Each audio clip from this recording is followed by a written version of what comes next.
Coming up next on BBC Two, it's the BradWOTO stream, but first, it's time for What Picture Has Bradley Drawn Onto a Piece of Paper?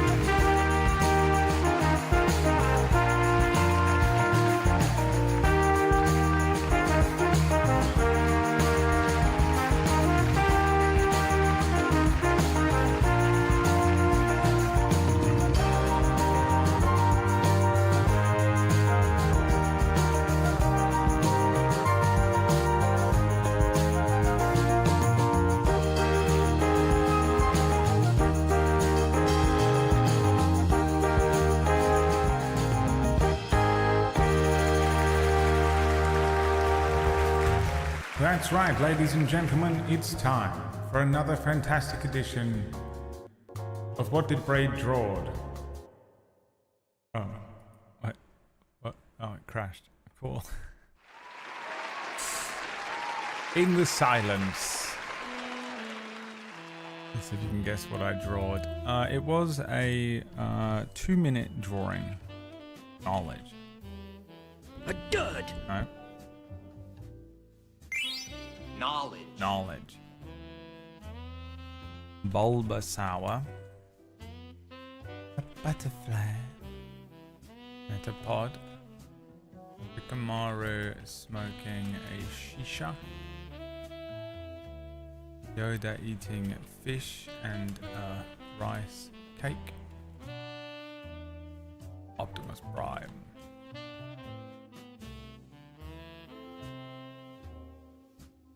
All right. 7 people in the chat room. You must be feeling as tired as I am. Pushed it a little bit on Table Story last night. Did a bit of a longer stream. How long was that stream? Three hours and 12 minutes.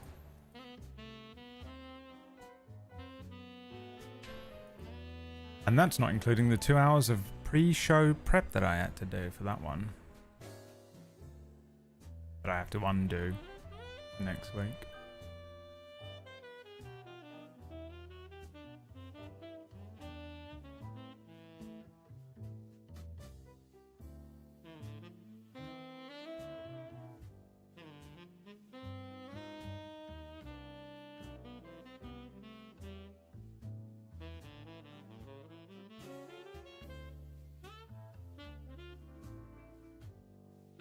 Metapod or Bulbasaur? Nope. Jigglypuff. You fool.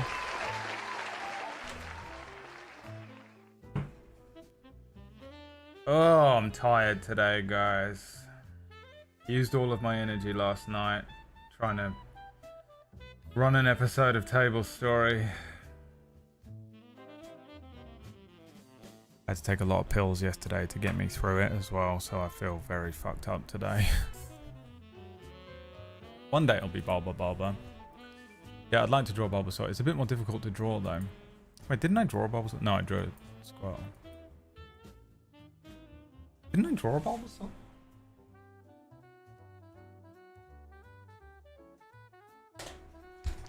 I don't think I did.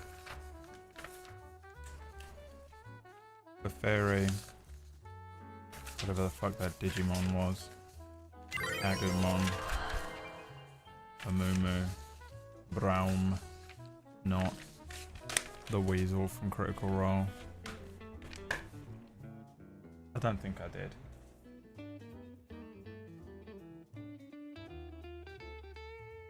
That was my first time joining a Table Story reading. It was fun to watch. Oh, I'm glad you liked it. Yeah, if you enjoyed that, you can actually start the series, since that took place before the whole series. Now, it is a flashback that I wouldn't necessarily recommend starting the show with, but you could. since it takes place in the time before our show officially begins. A little under a year before the actual official beginning. I'll try not to spoil too much about it. But it was good to jump back in and finally get back on Table Story and run something, you know. My Deloney, thank you for the 65 a monther. Yeah, it was hard, man. He's destroyed himself.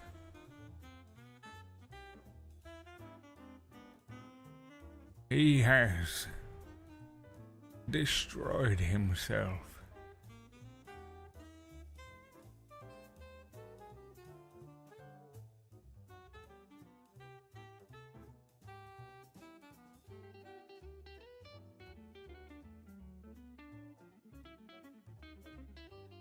I'm back, y'all.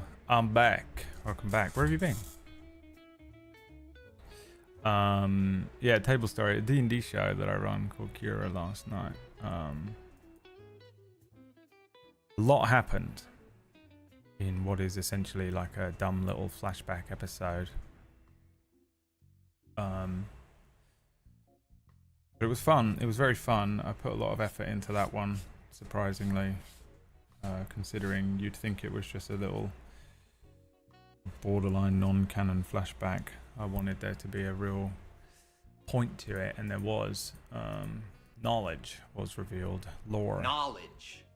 Next week will be another lore-heavy episode for all of the lore people, like Piranha Plant. Piranha wrote a very long... what do you call it? Review? Or critical evaluation. I don't know what you would call it. He gets in there, he gets in and looks at everything that happened in the episode. He loves it. Absolutely loves it. Toma Toasted, what's up, my friend? Jesus, that's a lot of writing. Trigger warning, love you, Brad. I know you can endure whatever you're facing now and come out stronger than ever before. You unknowingly helped me go through some of really rough times. Only wish I could be of help and support you in some other way other than throwing a few coins your way. Finally got my degree last Monday night, and it's mainly because of Table Story. Won't make it longer. Nice, man. That's cool. Congrats and well done. Yeah, no, don't worry about anything like that. I have been watching Critical Role over the last couple of weeks because I've just not been feeling very well. Lots of things wrong with me. I mean, really, I'm just in withdrawal from some antidepressants I was on, and it is just... It's freaking me out how long it's taking me to get better. It's freaking me out. I'm like, am I going to be like this forever? Am I ever going to be better again? It's a horrible feeling, but I still don't feel good at all. I'm so weak and frail at the moment. Like everything that I do, I can only do in smaller amounts than I'm used to. For example, if I go on a walk, I can only walk half the distance I would normally be able to walk. If I stream, I can only stream for half the time that I won't normally be able to stream. Table Story last night wiped me out completely. I'm absolutely exhausted today. I can barely think straight. Got people messaging me like, hey, do you want to do this? You want to do this? You want to do this? And I'm like, I can't. I don't want to exist today. You know when you just can't exist? And you're just like, I can't answer any of your questions or do anything, please. My mum's messaging me and shit, you know, and I'm just like, oh, I can't do it. I just want to like non-exist a little bit. It's a really weird feeling. But Critical Role has been a thing that I've watched so much of. I'm on episode, let's find out.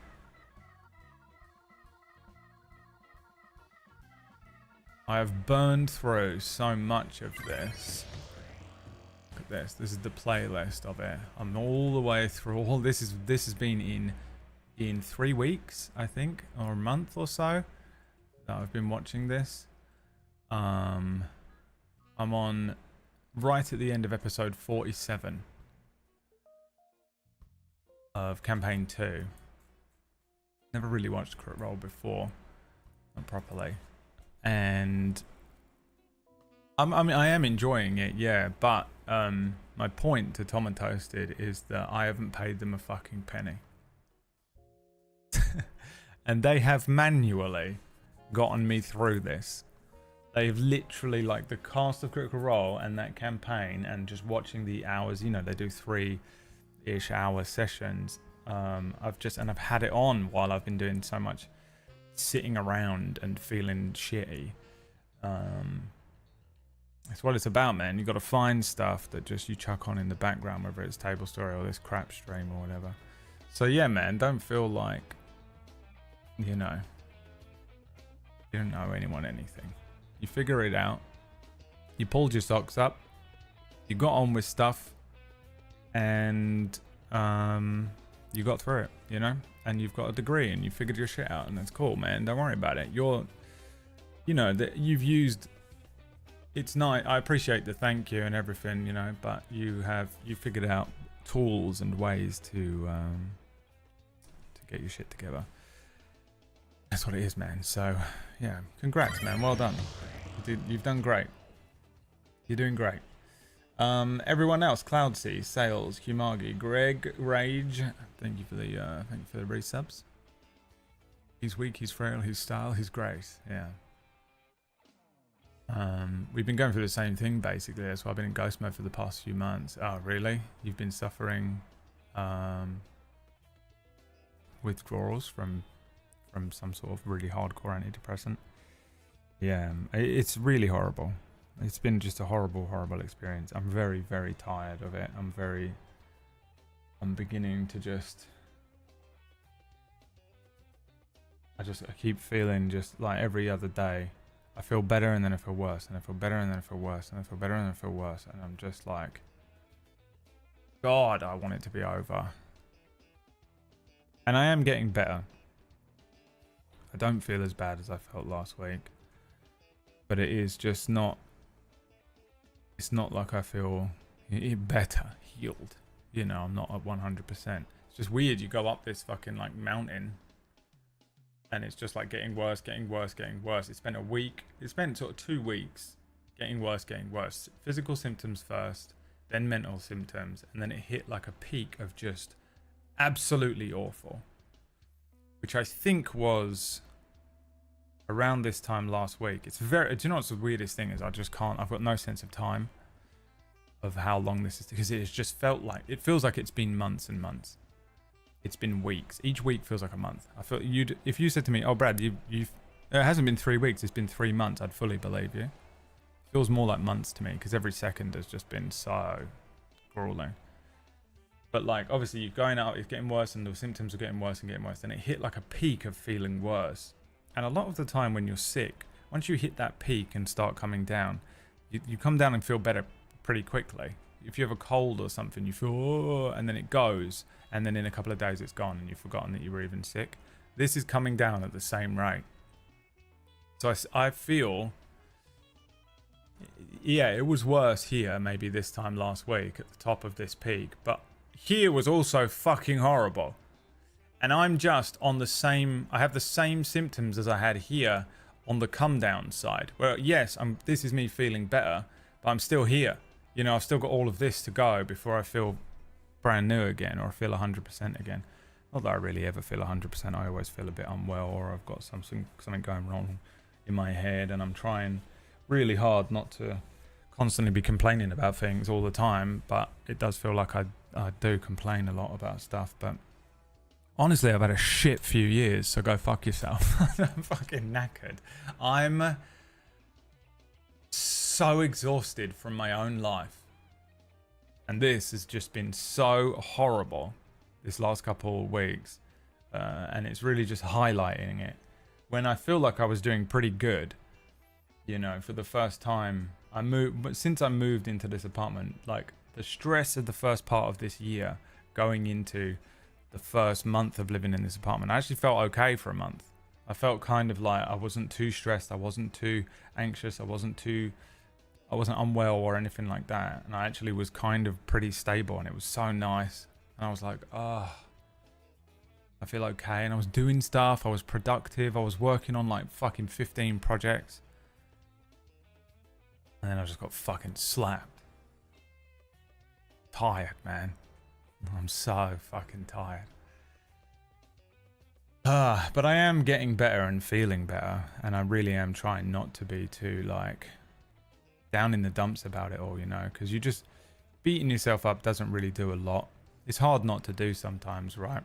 But when you beat yourself up about these things and you just kind of get in your own head about, oh, my life sucks, or, you know, I haven't had a great couple years objectively, but there have been a lot of times in there that have been quite fun and, you know, normal and fine. But if you just sit and all you do is ruminate on those milestones that are negative, you will never feel better. Never. So you have to really manually engage a part of your brain to just be like, no. Just no. Just focus on positive elements. Focus on the fact that, you know, you are feeling better than you were feeling last week. And that's all I've been doing. But it is annoying because I'm very tired, and like I said, I can't do stuff to the level that I want to be able to. I can't stream for as long as I want to. I can't work on it, you know, as much. I've got loads of things for Table Story that I want to work on. I've got loads of things that I want to put time towards and creative effort towards, but I just don't have the energy and the spoons for it, I guess. God, it sucks. It sucks so bad. So if you've been going through it, my Deloney, yeah. Critical Role has saved me, as well as a couple of like Steam Deck games. Teamfight Tactics got me through the first 2 weeks, but then I just got bored of it and I was sick of playing it. And Marvel Snap. And then I started dreaming about Marvel Snap, and I was like, I don't want to play it anymore because I didn't like that dream. So I stopped playing it. And then I installed Vampire Survivors. Vampire Survivors and Death Must Die have done a lot of the heavy lifting for me for most of this time. That and Critical Role. Whew. Without those things, this would have been really annoying, I think.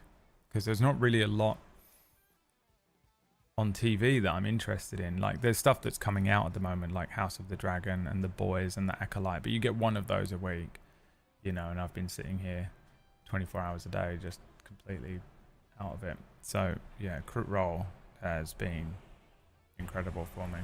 They've saved me. I feel the same way about them as you do about me, Tom Toasted, and Table Story and shit. The Sad Dad window movie moments with orange juice hopefully makes it less painful and breathing in the park. I don't even know what any of that means. Oh, I haven't had any orange juice.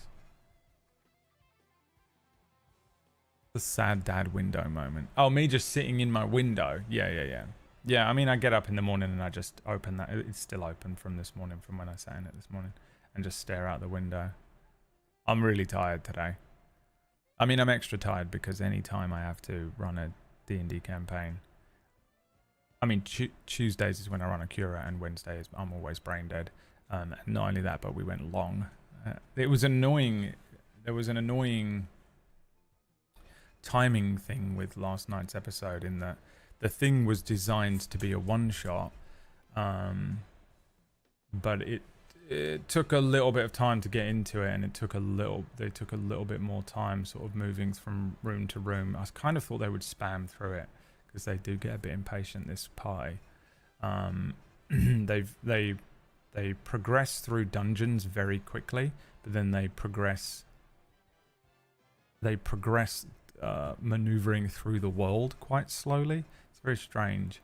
I find that's usually the other way around, because I'm usually trying to like make travel quickly, traveler quick thing in campaigns. It's not entirely on them, but they took the time with it. So it got to a point where I was like, oh, I could make this 2 episodes. But that means I need to sort of extend this maze somehow next week, but I don't know how to do that without just putting more combat encounters in. They actually really didn't bump into much combat stuff. They went the other way, but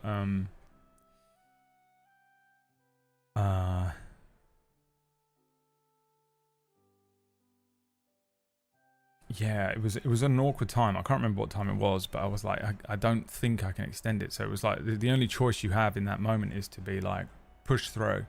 Just try and push through and get through this as quickly as possible. But I also knew that the ending, you know, we were already kind of slightly over time and they hadn't actually gotten to the end of the maze. But I knew the ending was going to be, the ending had to be significant. I couldn't rush them through the ending. So I was a bit like, oh no, this one's probably going to run a bit late, which I was worried about myself, but I was also worried about Aaron because Aaron was unwell as well.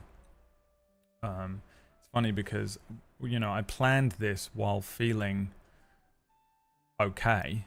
The last episode of Cura that I ran, I was feeling kind of woozy, but not too bad, because I was coming off of the meds. But the last episode that I ran was the last time I took these pills. The night of the last episode of Cura that I did 3-4 weeks ago, whenever it was the first night I didn't take any mirtazapine. So the next night my brain went nuts, and since then I've been just completely going through it. So, you know, the week after I was like really stressing about it because I had prepped Aaron, and Aaron was putting together all of his outfit and all of his things, and you know, I'd obviously, when you have a guest, I'm like, are you available at this time on this date, you know, and that kind of thing. And then I was like, I'm really unwell, I don't think I can do it, will you be available next week? So he was like, yeah, sure, whatever. And then the next week rolls around and I'm like, I just don't think I can do it. I think if I try and do something like, I mean, running Cura and running any table story campaign is the most mentally taxing thing you'll do in your week. And I think it would definitely have killed me last week to do. And so I messaged Aaron and was like, I don't think I can handle it. I'm so sorry. Are you around next week? And he was like, I'm unwell as well. Thank you. He was just sitting there feeling horrendous. He's been like fluey. And he also was very sick last week. So it would have been really awful for him to do. So when we put it through to this week, and he's still not feeling 100%, but yeah, he absolutely fucking killed it. Again, I won't spoil too much about Aaron's character. Annoyingly, I absolutely obliterated and ruined his intro because I have everything written in a Google Doc for this, and it just crashed. I like scrolled down and the page went blank. And for that entire portion, the beginning of the maze last night, I had no reference. I didn't have any notes. So I was like looking at my stuff and like trying to get it to work. I don't know if you can see me frantically clicking and like refreshing pages and stuff, but like Chrome just killed itself. And I can't switch to, the only other thing that I'm logged in on everything on is Firefox, which is what I use, which is what is being captured. So the Roll20 and stuff that you see on the stream is all logged in over here, and I'm using one that's on Chrome over here and stuff. I have all these windows open. So I was just trying to remember everything that I'd fucking written 3 weeks ago. You know, like if I had come up with this week, or if I had come up with it on the day or something, I'd remember it really easily. But the only room in the entire maze that I didn't create was the one that Aaron was in. He did. So I like read what he wrote 3 weeks ago and knew that when it came to coming to that room, I would just say what he had written verbatim. He had scripted me for that part. So I didn't commit it to memory, and also I hadn't created it, so it hadn't already, you know, when you create something, it's kind of already in your head. It's one of the reasons I like running my own settings rather than modules, is because if I invented it, it's sort of already, it's like preloaded in my head in a way. Whereas if I run a module or something, I have to reference something a lot, or I have to kind of revise and study it before, you know, it's run. So the one fucking moment that I need a fucking bit of verbatim writing, I didn't have it. And I had to just go with what he told me, and I couldn't remember because my brain isn't working. It's really annoying. So I just kind of absolutely ruined his whole intro. Messaged him and was like, I'm so sorry, I fucking butchered that. And then it all got working again. And then like I sort of went in somewhat a little bit further into the episode. I kind of retconned his intro and like gave everybody, because he wrote a really nice thing and I just couldn't remember anything about what it was. God, it's so annoying when stuff like that happens. I also kind of accidentally slightly spoiled him being in it because I had him on the screen. A little image of his character on the screen that I wasn't meant to put, that wasn't meant to come up until he arrived, but I forgot that it was there because I was worried about the names and stuff. Yeah, I was a bit while I'm happy with the episode and I'm happy with how it came out overall, there's a few things in it that wouldn't have happened had I been functioning at 100%, because I just wasn't feeling very well. I was feeling fine enough, but not great. Still, the episode came out. I mean, in terms of the overall campaign, I'm happy with it, because I knew there would be a potential moment, and there was at the end, of very canonical lore presenting stuff, which is a little bit difficult to do as well when you're improving very important lore moments from your campaign. But Aaron smashed it. He's so great at everything. He's such a wonderful human being. I was sort of gushing about him to Liam the other day. Me and Liam were talking about my friends. You know, like for Liam, me and Liam have been friends since school, and we will always be friends. We just sort of, me and Liam and there's a third one of us called Andrew out there somewhere. We sort of we formed a very close bond in school, and you know, there have been years where I haven't really spent time with them, but we hang out and still, you know, we get on as if we haven't, you know, as if I saw him yesterday or whatever. But for Liam, I kind of have this, from Liam's perspective, I have this group of people online that I'm very close with, who he doesn't really know very well. And he's sort of met, you know, Leah and Maya, and he's met Mergs and Dave. And but because Liam doesn't really play like Wild RP, he doesn't have much interest in D&D and stuff. There's no real reason for me to bring him in to something like Oracle's Rest or whatever. But every now and then he will interact, or he will watch, or he will see something with this group of people that I've become friends with on the internet. And I think from his perspective, it's like crazy, because we have curated a friendship group of really interesting people and really good people as well. I think that's another very key point, is that the people that are in this friendship group that, you know, we've formed, that are predominantly kind of, you know, you would know all of the people, but, you know, the people that are in around Table Story and stuff like that, my friends online, who aren't just like acquaintances. I've got lots of streamers and lots of YouTubers and stuff who are people that I regard really highly, and I really like them, and I think that they're good people, but I maybe haven't spent a huge amount of time with, who potentially could become very good friends of mine or something. But, you know, they're more like kind of I'm friendly with.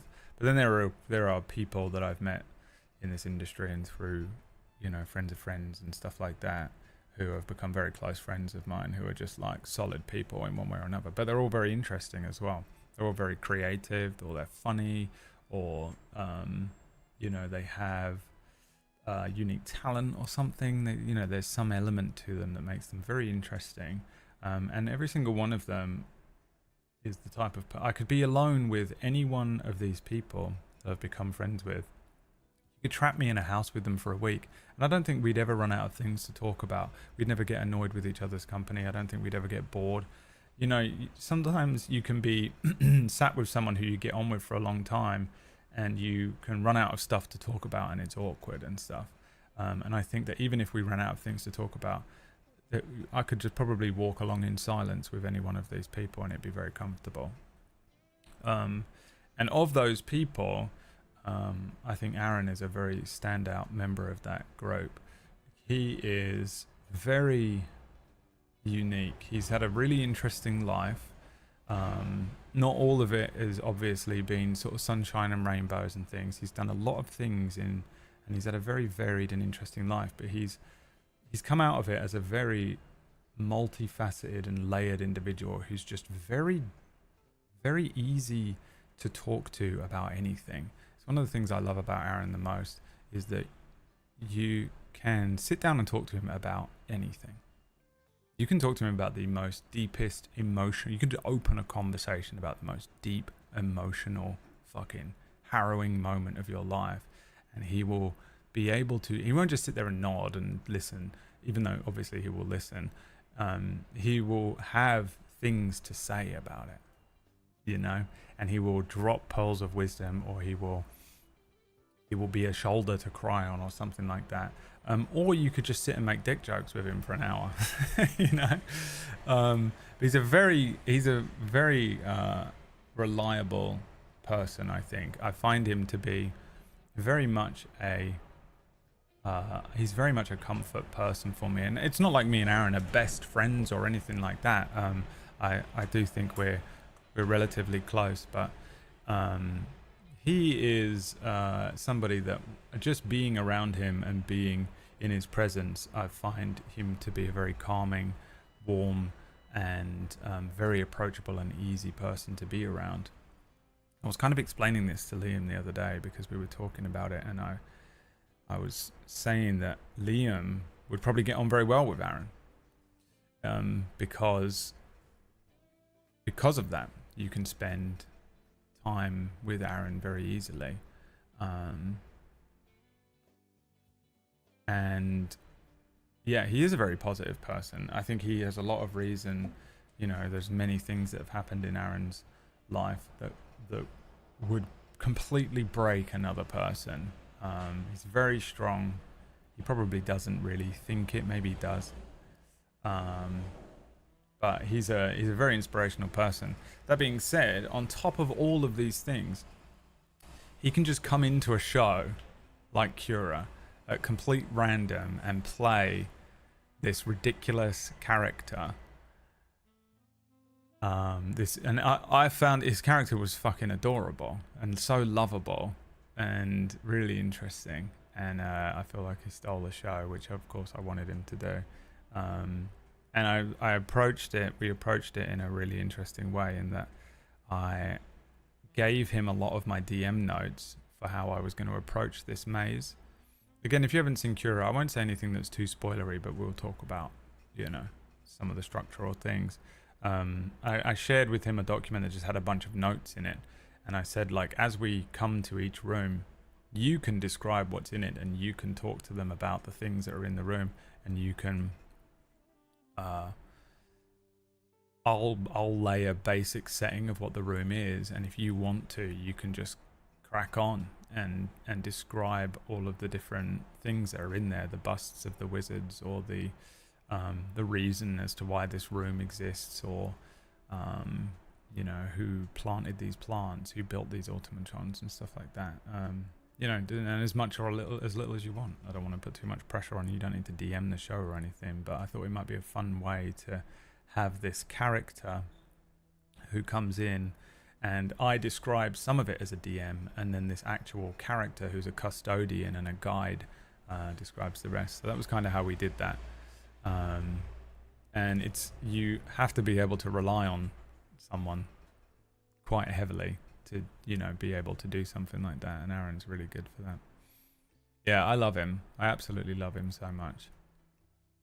Aaron, I would take a bullet for that man. Very, very happily. To the brain, ideally.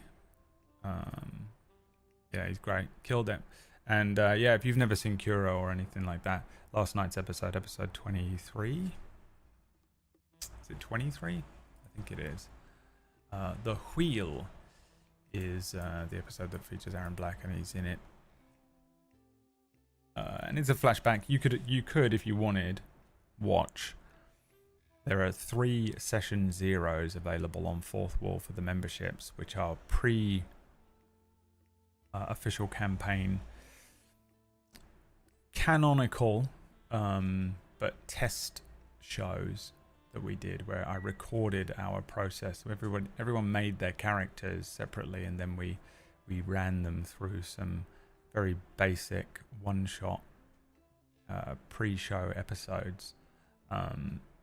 And this is an addition to one of those in a way. You could watch session 0.1, then this, episode 23, then 0.2, then 0.3, and then episode 1, and go from there if you wanted. I wouldn't really recommend it, because I think that this has a lot of... like, this existed at this point in the campaign for a reason. I wouldn't actually ever start the campaign with this knowledge bomb at the end. And it was another great day of saving the bees. Long bun. But you could. Might be a fun way to approach the game, because you get that kind of information bomb at the end, and then you take that with you as you progress. Yeah, I think the game, next week's episode will be a bit more of fleshing out some of that knowledge, and some of what's going on with the greater story, and what's going on with the world.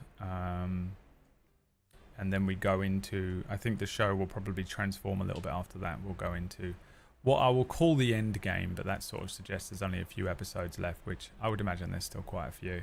But it is certainly a new act with a lot more information. I've been waiting for a long time to get to this point, and I kind of wanted to get to it a bit earlier, but here we are. D&D, baby. I love it when me talks. It's proof. It's so funny every time me talks, and there's just like proof that he's not a bot. Back to the Kex for another year. I've been rewatching Dark. Oh, it's so good. Yeah. Dark is one of the best shows ever written. It's a shame that other show they put out wasn't quite as impactful. I installed Skyrim on my Steam Deck. Oh, I thought you were streaming it. I saw you boot it up last night very late, and I assumed that your stream had gone live. Do you think these withdrawal symptoms are worse than when you quit drugs? I think they're the same, but when I quit drugs before, I was 23. And you're like Wolverine at 23, aren't you? Yeah, I think it's very similar. It feels pretty similar. I think when I was 23, because this was a constant, every night I took this drug in my body thing, and when I was in my early 20s and late teens, I was taking a lot of drugs, but inconsistently, like consistently in the term, in the sense that I was taking a lot of drugs every day. But it wasn't like I was completely, like, it wasn't like I was taking a steady stream of the same thing every night. So this, I think, is slightly less intense and lasting a little longer. But I remember coming off of the other drugs and having more of that, you know, in like Hollywood movies, where someone's coming off of heroin and they chain them to a bed and they go fucking crazy and they're like sweating and they've got fever and they like hallucinate and shit. I remember it being more like that when I was in my early 20s. I think it was a lot more intense, and just a lot of just, yeah, like that train spotting scene where it's just fucking like it's fucking horrible. And I had to do the whole thing while pretending I was fine, just sitting there. You know, my mum was like, would you like a cup of tea? And I'll be like, just but also I think when you're 23, you can, I don't know, I'm just a lot more sensitive to stuff now, you know, like the weather changes and I'm like, oh, I didn't sleep very well. So I think I bounced back from it a bit better. Yeah, there's also that, Oliver. Samael, thank you for the 67. Nanak, my boy. I don't think I thanked you for the previous sub. Yeah, so today I was just thinking I might do like a little short stream, and then go and just kind of try and chill out a little bit because I don't want to overdo it. I mean, I did overdo it last night. Tomorrow I'm playing Elder Scrolls Online. What? As a sponsor. Which I think I've only ever played once before for a previous sponsor. I was like, you know what? Yeah, okay. I'll play the Elder Scrolls Online. What if I like it? What if I get into it? Now is the time. The perfect time to get into it. Yeah, they've got a new thing coming out this week. Golden Road or something like that. Yeah, I've got 7.4 hours in this game.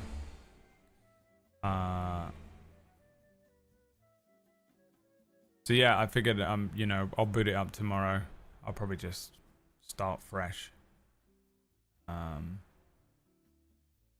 we'll crack on with it. They did send me a thing, actually. I wonder if it's special and magical.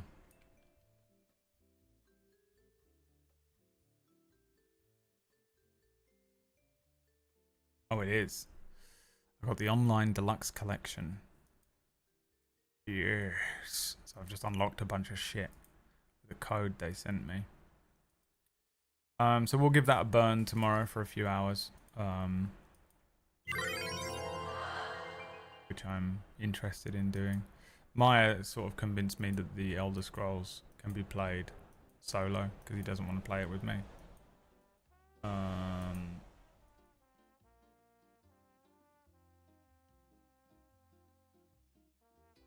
And Orcish will be really annoyed that I'm not playing WoW.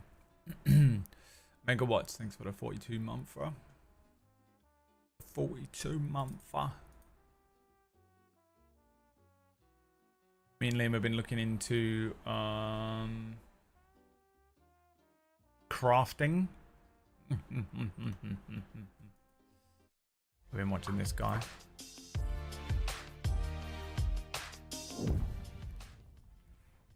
Hey guys, welcome back to Black Magic Craft.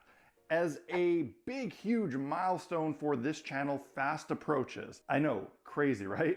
I've been doing a lot of thinking, a lot of introspection about this channel and this hobby, and I've been thinking about what it must be like for a lot of these new viewers to come into the channel and maybe into this hobby now. What is that first impression of the hobby like for them versus those that have seen this channel and my skills in this hobby grow slowly over time? If you are unfamiliar with this hobby and you were to tune into this channel right now today for the first time and watch a video like my Hag's Hut build or maybe painting a miniature like the Shipwreck Revenant, I would say it could appear as a very intimidating thing. Doing something like that yourself could seem like a monumental task, and understandably so. It's really easy to look at me making something like that, or to look at projects built by various veteran crafters in groups online like the Tabletop Crafters Guild, and think that we are experts in our field doing something that you could never ever do. But That thought process is wrong. It's really, really flawed. Don't think like that. I don't think like that. I think I can do everything that you do. Played. Create my own site. I can do everything you can do. A group of players, and I set to work preparing for my first game. I created a storyline, my own world, my own setting, all this stuff. And he's just telling me how to do it. I thought this video was him explaining how to craft some shit. I built this house using less than $1 worth of material. Lie. And without using a hot wire table. You can do the same.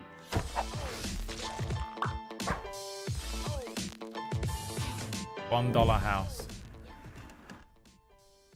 Hey guys, welcome back to Blackmagic Craft. If I had $1 for every time I read a comment along the lines of, I can't build this cool stuff because I don't have a hot wire table and I don't want to buy one, or I can't afford one. I don't even know what a hot wire is, but I'd have a lot of dollars and I probably wouldn't need Patreon. It's a comment I see far too often, and it's one that I would like to see stop. You've seen a lot of these buildings in the backgrounds of my videos for the past couple of years, and the truth is, a lot of them I made before I even owned a Proxon. I just used a knife and some foam core.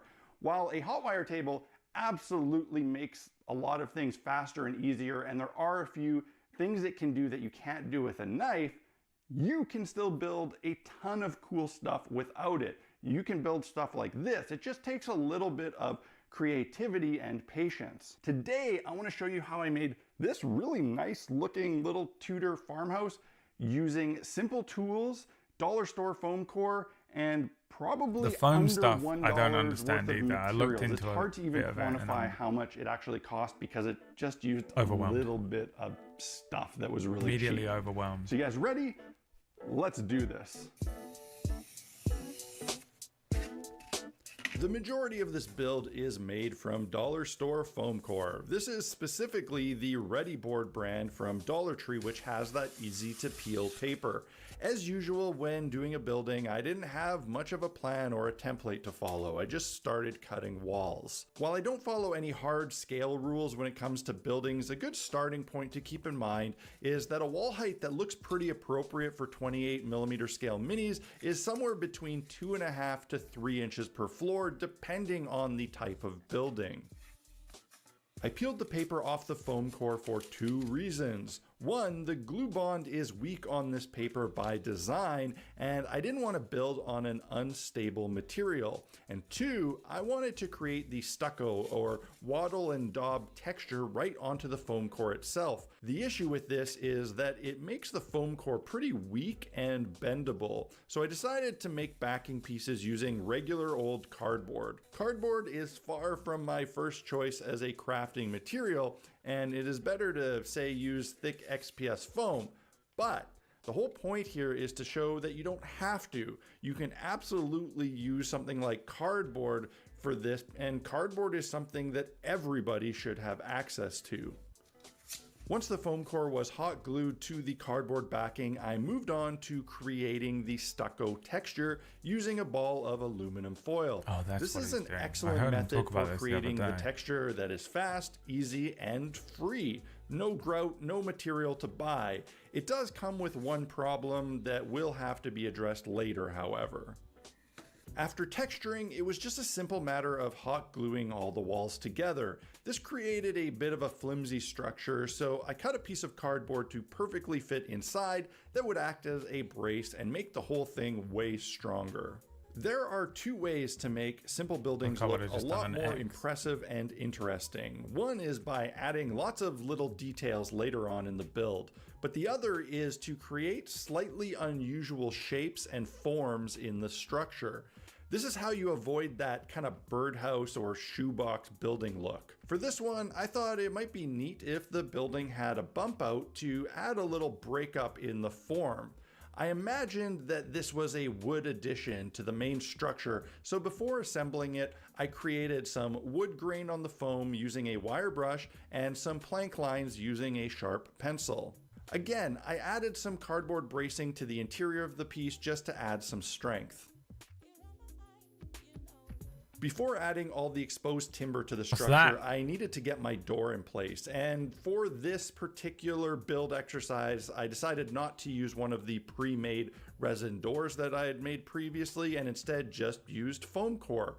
I did cheat a little bit in terms of tools here as I used a special jig to get the shape, but in reality this just saved me some time during filming and you absolutely don't need it. In the past I've done the same thing using lids from paint or glue to create the circle part of rounded doors. Using the simple wire brush wood grain and pencil line technique, I made this foam door look like wood. For the hinges and door handle, I used construction paper. This is a great material that can be had for free or cheap. To make the hinges, I just cut narrow strips and then using a punch or a small nail, poke little dents into the paper. If you have a soft surface like a cutting mat underneath, this will create little bumps on the other side that will do a pretty decent job of representing metal rivets. For the door handle, I just cut 2 small layers of paper. I had to switch to green paper for this because seeing what I was doing with black paper on a black mat was pretty much impossible. It only takes a little bit of PVA or tacky glue to add these paper pieces to the foam door. In the past, I've also used a glue stick, just the kind you'd give a kid for school, to great effect. Cool. This is where I run into the first problem using the foam core with no hot wire. I really didn't want the door to be this thick and protrude that much, so I had to carefully cut it thinner using my Olfa knife. It worked out, but it was pretty tricky to do. I then needed to create a wood frame around the door, which is always tricky to do with foam. I again used my jig to get the outline, but you could of course make this jig yourself using something like cardstock, or make your life way easier and just use rectangle doors. You don't just use the bit that you already cut the thing out of? I wanted this building to have a brick foundation in the same style that I did my previous house. Without the hot wire, I had to go about it slightly differently. The thickness of the foam core is actually a really good size for cutting individual bricks. I cut strips, then individual bricks. No measuring here, just eyeball. Using my simple weathering technique, I tumbled the bricks to soften the edges and add some texture. One day I will switch out these rocks for bits of metal so it's less messy. The rocks I use are not the best and tend to break up and get dusty. They just were the first rocks I found in my yard when I set up this system. Using tacky glue, the bricks are easily applied to the surface of the building. Yeah, let's just put them on one by one. Some people are always really curious how long it actually takes me to do the things that I do.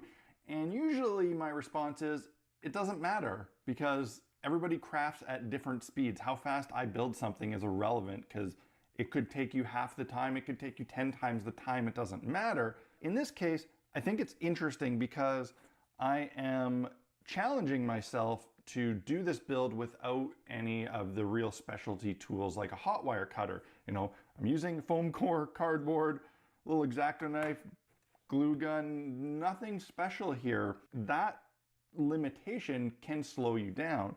But I've made it to this point, which is the main structure, textured, some bricks, a door, or a little add-on, and I am into my build time for an hour and 15 minutes. That's pretty really good, but he's also I'm also filming, so that adds some time. So call it an hour to get to this point. Now again, might take you a whole day, and that's fine. Using simple tools doesn't make I don't have any crafting skills at all.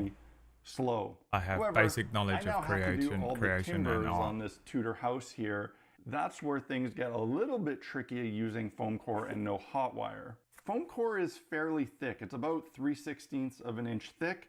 And if I cut it into wood strips and apply it, these will look like they're standing really, really proud. And as I said when I did my really nice Tudor house build, I like the stucco to look fairly flush. I don't want these beams sticking out too much. It doesn't make sense. I'm not going to try to shave these all down with the blades, so I have two options. Either I just make them thick, or I try my really crazy idea. You think it's gonna work?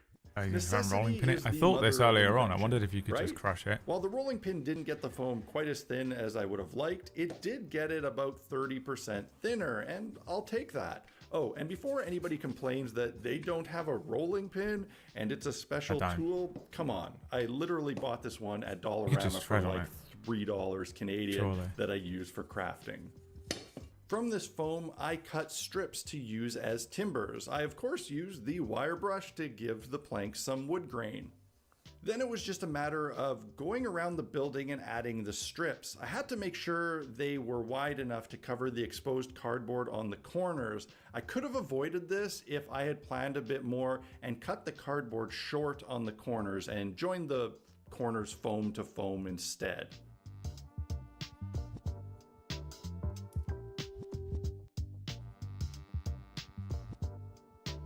I mean, it's pretty effective. He's not even being that precise. Now it was time to move on to the exactly roof. how I For the do substructure, things. I use I hate some being chipboard. precise. It's great because it's really thin, but I can also cut a corner, very rigid. I will. If you don't want to buy a big pack of this stuff, it can be found at the back of most notepads.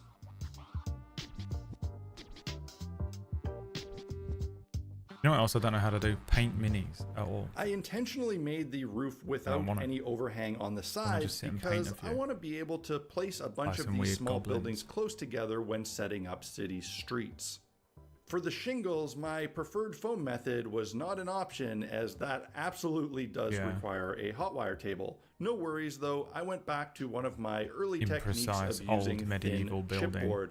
This can be found for free on many food packages. Cereal boxes, frozen pizza boxes, granola bar boxes, whatever, you get the idea. The thinner the better. I cut this stuff into 1/2-inch strips. You can go through the effort of cutting the shingle shapes into the strips, which will make applying them easier, but I find that to be a rather annoying process and actually kind of tiring on the hands after a while, and I prefer to just cut the strips into individual shingles of varying sizes. The nice thing about this is that the cardstock is thin enough that you can just stack a few strips together and cut all the shingles very quickly.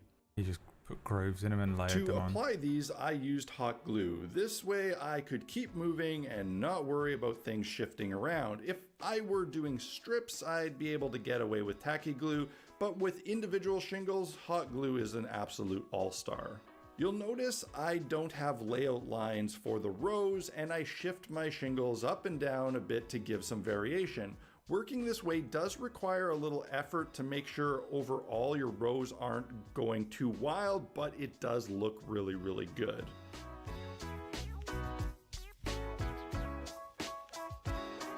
This makes me feel impatient. Watching him put each individual one on, it activates my impatience problem, whatever is wrong with me.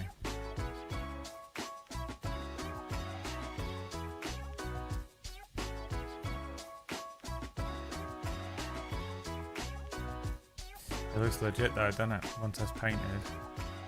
So the roof is done, and it took me about 3 hours to do, I think, give or take. So for those of you keeping score, the roof took pretty much double the time it took to do everything else. But that is the nature of doing little intricate work like this. But as you can see, one little piece of recycling out of my recycling bin, last night's pizza box, is now a roof. It cost me nothing. All I used was a pair of scissors and hot glue to do it.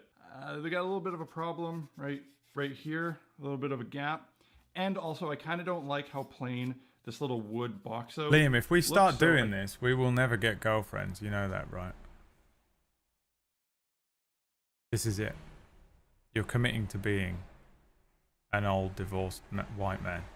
I think I'm just going to add a bit of wood strip embellishments to make it look better and hide that gap. Ladies, could you marry a guy who was fucking cool, fucking sexy, you know, he's like, he looks younger than he should be, he acts fucking amazing. He's got cool shit going on. He does cool shit.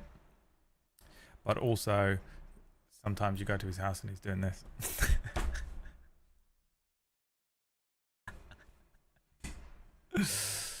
Who focuses on his own hobby for hours and leaves you the fuck alone. Actually, the age range of women that I am now looking at, between 18 and 22, kidding, I was going to make a Dr. Disrespect joke, between 30 and 50, I guess. That's how old I think you have to be to even qualify.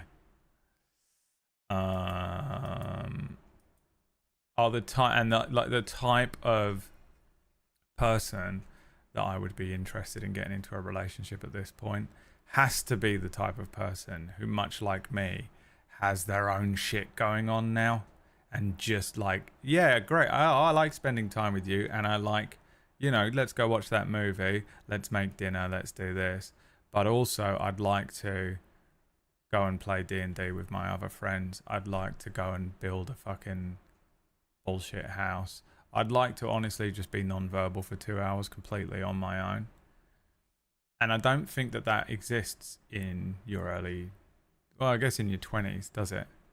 It just doesn't exist. It's not even a thing that I was aware of. I mean, obviously there's different people there, you know, but in general. So to be honest with you, I don't know what I'm worried about. Is that fucking wasp? It's a fly. Let's get this build complete so that. By the way, this is the stream. I don't know if you were expecting anything. I almost played Mass Effect, but I thought, well, since I'm doing this Elder Scrolls stream tomorrow, I'll probably just long it off for another day. I know that's annoying, and I keep doing it, and we're playing Pubg every so often and stuff, but I didn't really know what. I almost didn't stream because I was like, I have nothing to do. I was like, maybe I'll play Death Must Die or something. And then I was like, I'll just start the stream and chat for a bit and then just see where the day takes us. And now we're watching another one of these videos just because it's on my... It's just what I'm thinking about. It's just one of the things I'm thinking about. So now we're all thinking about it. I looked into buying some stuff the other day. I actually built a... I watched one of his videos actually where he just says, here's some of the shit that you might want. Just to really basic shit to get going, and it came to £96, and then the next day, so that covered like, that was like a few knives and some random things and some foam and some like really basic paints for building terrain, not for building like houses and painting minis. And I was like, oh, I'll wait till tomorrow because tomorrow's Prime Day, and then maybe some of this stuff will be on a sale because there's 2 days of sale on Amazon Prime right now. I also bought a fan that was down from like £200 to £67. Can I afford it? No. Is there another heat wave coming this week? And I already feel really unwell and just was like, oh, fuck it. I'm going to buy another cheap fan. I've got a cheap fan right here pointing at me. It is so bad. One of the worst fans ever built. It's one of those Argos £15 fans, and I point it at myself in summer and hope that it's enough, and it's never enough, and I feel fucking horrible, and I feel really shit this week, and we've got this heat wave about to fucking decimate us in the UK for the next few days and over the weekend. And I was like, let me have a look at the Amazon deal things, and there was like a good one that I like looked up some reviews on and shit, and it was like £67, and I was like, fuck it, and I bought it. Can I afford it? No. So thank you so much for watching Twitch Plays D&D on Sundays, because I've spent some of that on a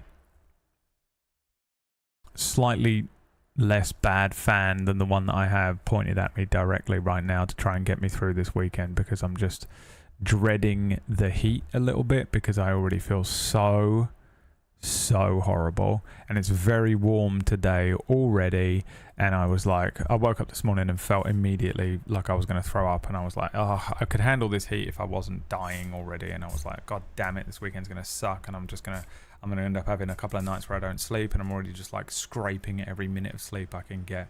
So I bought a fucking fan. Shut the fuck up. Let me buy things that make me feel better. So I looked at all the Amazon Prime deals. £96 is how much it cost on the 15th, and the Amazon Prime deal day on the 16th, it went up to 114. Somehow, none of the stuff that I was gonna buy for the basic crafting shit, I just wanted an idea of the price. It wasn't like I was actually gonna buy it. I just wanted to know where I was looking at for ballpark, just buying a bunch of shit, just getting some of my own stuff in and just buying, you know, some knives and shit. And it went up. I don't even know what went up in price either. Like, I couldn't tell you what on the list made it go from £96 to £114 on the deal day. None of it was in the Prime deals. Super annoying. But yeah, I was like looking at it because I thought maybe, and I know it's like, it always feels a bit scummy to do, but I thought maybe I can just figure out how much money I need for just some basic materials, maybe buying just like a few minis and some just random shit, and like a table is another thing that I would have to buy, just a little crafting table to set up here, and something else. The PO box. I don't know how much that is. And then if I could ballpark how much that was, then I might be able to crowdfund it a little bit just on here. Just put a little £250 donation bar up during one of the streams at some point. And then that way it kind of takes some of the stress off of doing this. And then I can do it and I can justify setting up a couple of webcams. Because I could do it right here, I think. Like this. It's not a huge amount of space, but we don't need it. I could just set up a table here and then plug webcams into this fucking computer, run the webcams over to here, put Liam on the other side in a little chair, and then the two of us could just sit here, and then that way I could just do that, we could just sit and chat and model make, and I'll just stream it to the second channel. And if I need to, I can turn around here and, you know, click buttons and check OBS is working and whatever. And do that, you know, and then that way I can stream it, because it feels like something that I would like to do by myself, quietly sitting here, put on the fucking Skyrim soundtrack and just paint some minis, or like maybe just build things with Critical Role on in the background or something. But also feels like something that would be very easy for me to stream to the second channel, painting minis, either by myself, talking to you guys and just chatting, and we can paint minis here and I can set up a camera, or I can get Liam to come around once or twice, you know, or whenever he wants to, and we can just make an evening of it and we can chat shit, and it'd be like a little podcast hangout. And that feels like it would be quite a nice way to do that every now and then. So I thought, okay, well, if I'm going to do that, I might as well justify fundraising it or something like that. So that's what I was doing, and I was kind of expecting it to be extortionate, like the amount of money it was going to cost, but like £100 and then another 100 here and there. Me and Liam are going to go and look at some hobbycraft stores. I'm not rushing into this because I could, if I wanted to, right now just drop £1,000 and just fucking buy a load of stuff, and it becomes my hyperfixation for a week, and my ADHD is like, but I was like, no, relax, take it easy. But it feels like a fun project. And also, I was looking at 3D printers. They're about £500. Obviously, I can't just drop £500 on a 3D printer on a whim or anything like that. I could technically put it on my credit card and just slowly pay it off. Or even fundraise that. You know, we could probably justify fundraising a £500 3D printer and then doing some, like, getting some really interesting things off the internet, and then we could 3D print them and paint those. We could do minis of stuff from Table Story and shit, which would be fun, and Hero Forge and shit like that. But I was looking at that, and I thought, man, £500 is so much money. Obviously, I don't have £500 to just throw at a 3D printer for no reason, even if I threw my credit card at it just for the sake of it.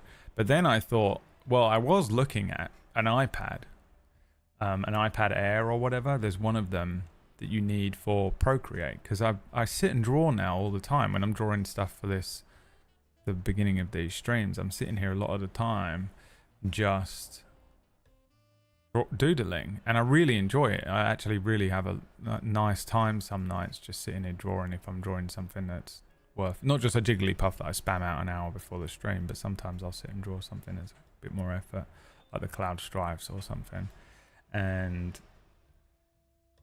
But what I would love to do is just have Procreate on an iPad and just sit and play with, just doodle while I'm watching TV, instead of just sitting on Death Must Die or Vampire Survivors or something. So I was like, okay, well, let's look at how much that costs, and it is fucking mental. To get one of the decent iPads that has the ability to really run Procreate and have more than like 2 layers, you're looking at over £1,000. I couldn't believe it. I don't know what I was expecting. Like, I have the most basic bitch iPad, just a normal, I don't know, iPad. I use it almost exclusively just to play Hearthstone, Teamfight Tactics, and Marvel Snap on. Every now and then I'll watch something on it when I'm laying in bed or something, if I want to watch something before I'm falling asleep. I have tried to read Kindle stuff on it, but I kind of prefer my phone. So I don't really use it for a lot. And it's just annoying that I can't get Procreate on it. And I was like, fuck. And I was considering, this is how much I want to play with Procreate, and how much I think I would get a lot of enjoyment and a lot of, it's very meditative, right? Like just doodling, if anyone out there doodles and draws and things. And I was like, oh man, it's so annoying, because I would get use out of it, but it's such an expensive thing. And while I was sitting there looking at some 3D printers just for the sake of looking at them, and they were like £500, I was like, well, I can never afford that. I was like, well, you're about to drop £1,000 on a fucking iPad for what is essentially the same hobby. You know, you just so you have something to do in the evenings. And I was like, well, if £500 is a lot less than £1,000 or over £1,000 for one of those iPads, I could get I could actually 3D print a thing, and then I could 3D print Tythair Veritas, and then just make a little Tybe mini for no reason that would never get used in a D&D campaign, other than that I want one. So I think there is some justifiable expenditure in here. Obviously I don't have the outright funds for it exactly, but it's also tax deductible if I stream all of this stuff. Yeah, that's true. Which is quite nice. We've been staring at this man's fucking forehead for so long. What's he doing? Oh, I bought this little thing the other day. Hey, Brad. Yeah, we don't care. I know. But this was actually quite a good investment. So in this apartment, I don't have anything that can... What I ran out of was the spray can air thing, and I bought this fucking shit looking air duster vacuum cleaner 3-in-1 device.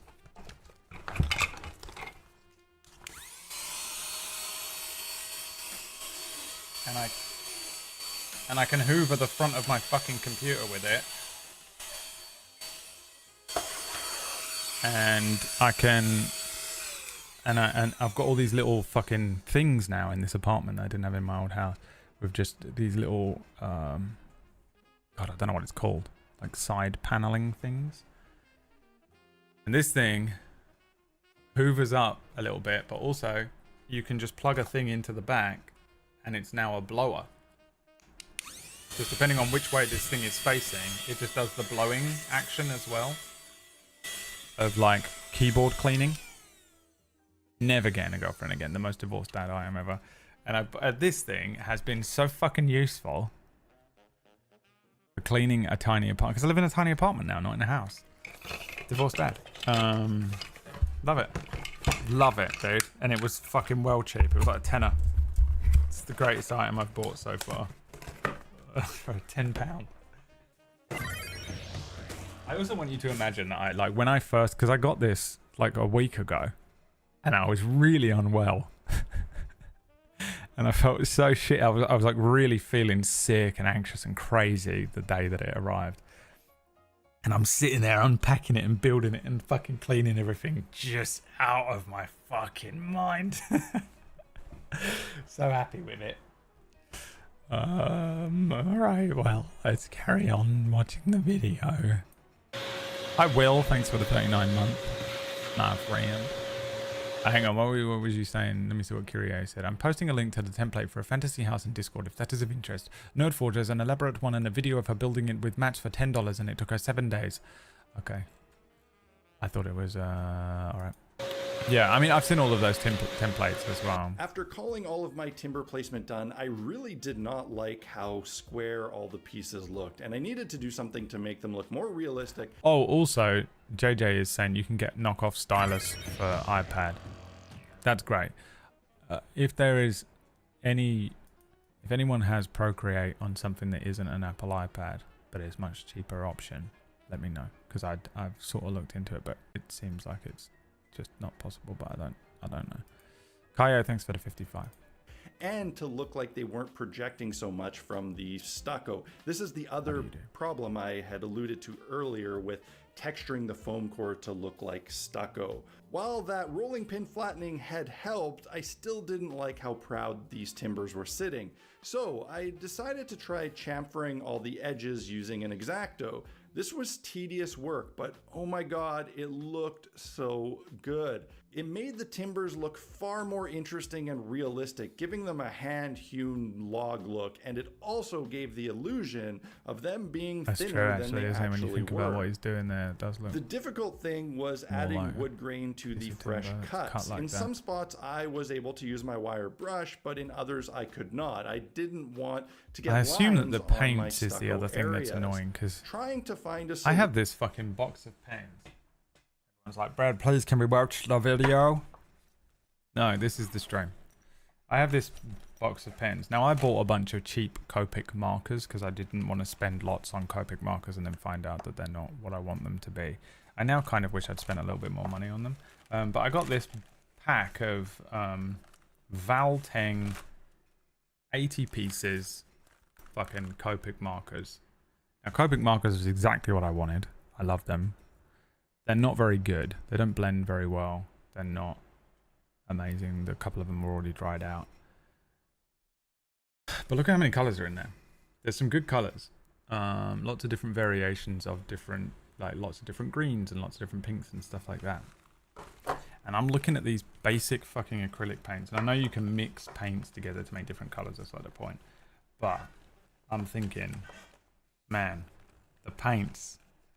I know the way that I like to color things in, and I know the way that I like to have the exact color that I see in my mind's eye presented and represented. So I'm like, fuck, I'm gonna spend so much money on paints, and I don't really know how much like good paints are and stuff, especially when it comes to the minis. You want like the right paints for the minis. You see people with those banks and banks of paints, right? I found this little wire tool that worked perfectly. Again, this is not a fancy or expensive tool. It was one of about 20 tools that came together in a $5 yeah, look at that. That sculpting looks legit set. as fuck. And now I that finally really have a look use like for a wood it. beam, doesn't it? That one looks amazing. There were a couple of spots on the build where I had some unsightly gaps where the timbers didn't fully cover the corners. This was an easy fix using some joint compound. Really, any filler that you can smooth with water and a brush would work just fine. So, final thoughts? Well, I think this project was a huge success. In one day, or about 8 hours, I created this really great looking foam house, not counting paint, that honestly looks as good as the ones I've made with better tools and materials. In fact, what I did here with the carving of the edges of the timbers actually makes this house look a bit better than the ones I previously built on the channel. Lele, get out of here. Scram. That's the great thing about building things with limitations. No, don't let her in. Don't let her in. How's she getting in here every day? Like a cat. Discover lots of cool new techniques.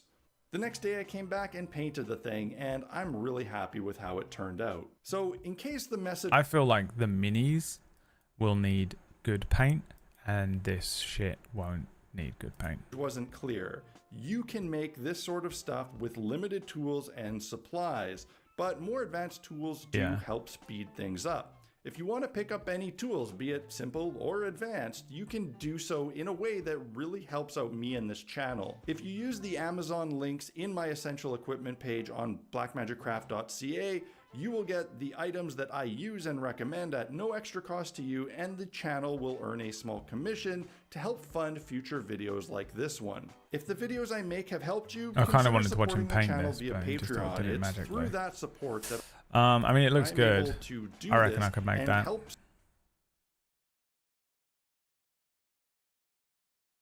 And that's so how big the many mini people is. get Though. into this hobby and do my part to make this Minis really are. How,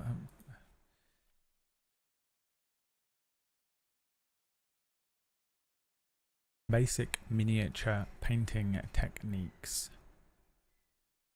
Who's the mini painting guy? That fucking Norwegian dude. This one. The 5 best brush techniques to get started with in miniature painting. The loudest editing of all time. Hey everyone, you're watching Squid More Miniatures. I'm Emil. And believe me, there are tons and tons of videos out there on what brush techniques there are, which brush techniques to use, which one is the This best, is something I and know how to use nothing them. about at all. The mini painting But thing. I wanted to focus it I down. painted one set of Space Marines when I was 15. And I painted them black and white. So all I did was prime them and then paint some white on them. And that was it. Down to the 5 techniques that I wish that I had in my toolbox when I Mod got Podge started. was on my and I list, took this yeah. journey myself about 3 years ago, and it's still fresh to me what techniques that I found was a bit overkill when I got started and which ones I found was very helpful when I got started. So I made it simple, 5 techniques that I think you should learn when He's you're talking just about getting brush started, techniques, and that you though. should try to master before maybe jumping into the more advanced ones. And before we get started, I'm there's watching 2 anyway. things that I assume that you've already done. Number 1, you already primed your miniature. And number 2, you're using a wet palette. And if you don't know what a wet palette is, I did a video entirely on this topic. It's one of my best videos. And if you haven't checked that one out, I put it up here in the show notes. So go check that one out after you watch this video. And you might learn tons of great tricks and techniques for your miniature painting. But with that said, let's jump in.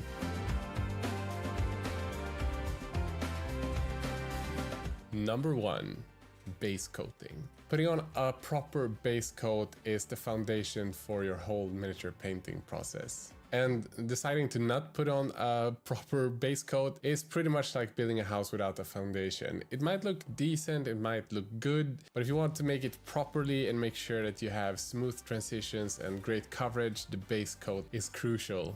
When putting on base coats, I like to go fast. It's definitely not my favorite part of the painting process, so I often use a bigger brush, a lot bigger than the detail brushes that I use when I start painting the highlights. You can use a big round one, nylon brush that's cheap and huge that you got from Wish or Amazon. Anything that just gets the paints on there and get it on there fast. If you're like me, you're using a wet palette, the paints will be a little bit thinned down, so sometimes you might have to go 2 layers with certain colors to make I sure just you finished get the full painting an coverage. Angron. It's definitely What's worth that? getting a good layer on there if you Oh, want that to is. have a foundation that lasts you throughout the painting process that you don't have to go back to and add to later.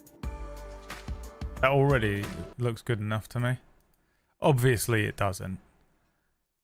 But if you absolutely needed, that probably took him, what, 20 minutes? If you just needed it for a D&D game that night, that'd suffice, wouldn't it? Number 2, layering. Layering is probably the most common way of using your brush and adding highlights to your miniature. For me, it's about 90% of my painting process, and it's the thing that I enjoy the most. And what is layering? Well, it's pretty much just common painting. It means that you're adding one layer on top of an existing one with paint and letting that dry before you add another one. But using layering in the right way can give you super smooth transition and make your miniature look amazing without it taking a lot of time. So how do we get these super sweet transitions? Well, I managed this because on my wet palette I like to add a few different tones. And then between these different tones, base, midtone and highlight, I blend the colors on the palette to create midtones between the tones. And then when I paint, I can add them gradually. So if we start with the base tone on the miniature, I then add the midtone between my base and midtone, and then I add... You need like a fucking... I feel like I'd need a magnifying glass or something for some parts of this. I don't think my eyes are good enough. I'm short-sighted. So I can see stuff without my glasses better. I would actually have to take my glasses off for this, I think. That's closer. I can see pretty well close, but not far that well. I actually kind of don't need these. I streamed for like an hour the other day without my glasses and realised how much I don't need them. Wear them all the time and look like shit all the time, and I don't need to. But I just prefer to have... I don't know, I'm a perfectionist. Like, yeah, I can read the fucking words on the screen, but I can read them slightly better if I just leave these on. So I'm just like, why wouldn't I do that? But like the I feel like that even with the decent vision that I have when it comes to things that are close to my face, I still just feel like that my vision is not good enough. A clean midtone. Can you hear this fucking chair creaking all the time? I need to WD-40 it. I keep Then a forgetting. mix I'm between right. my midtone and highlight, and then finally just add a clean highlight. W. And adding these different steps when I 40. highlight gives me super smooth transitions. I'm gonna spray the makes fuck stuff out of the look bottom of the amazing, chair and hope it doesn't and break you it. don't need an airbrush to get these really nice highlights. It's not gonna break it, right? The pneumatic thing on the bottom of this chair is not gonna suddenly fucking break and launch up my asshole if I put a bunch of WD-40 on the bottom of this chair. Of course, there's a lot to placement of highlights to make these things look great, but it's a good start to at least practice layering, because that's the technique you're going to use the most, and it's the thing that's going to speed up your painting process if you learn.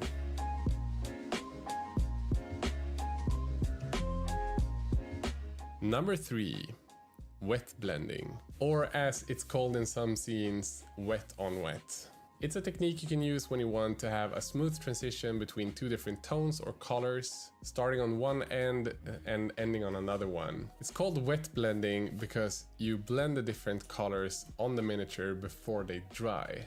The most common paints that we use on miniatures is acrylics, and these paints dry very fast, meaning that if you use this technique, you need to be very fast, relentless, and fearless.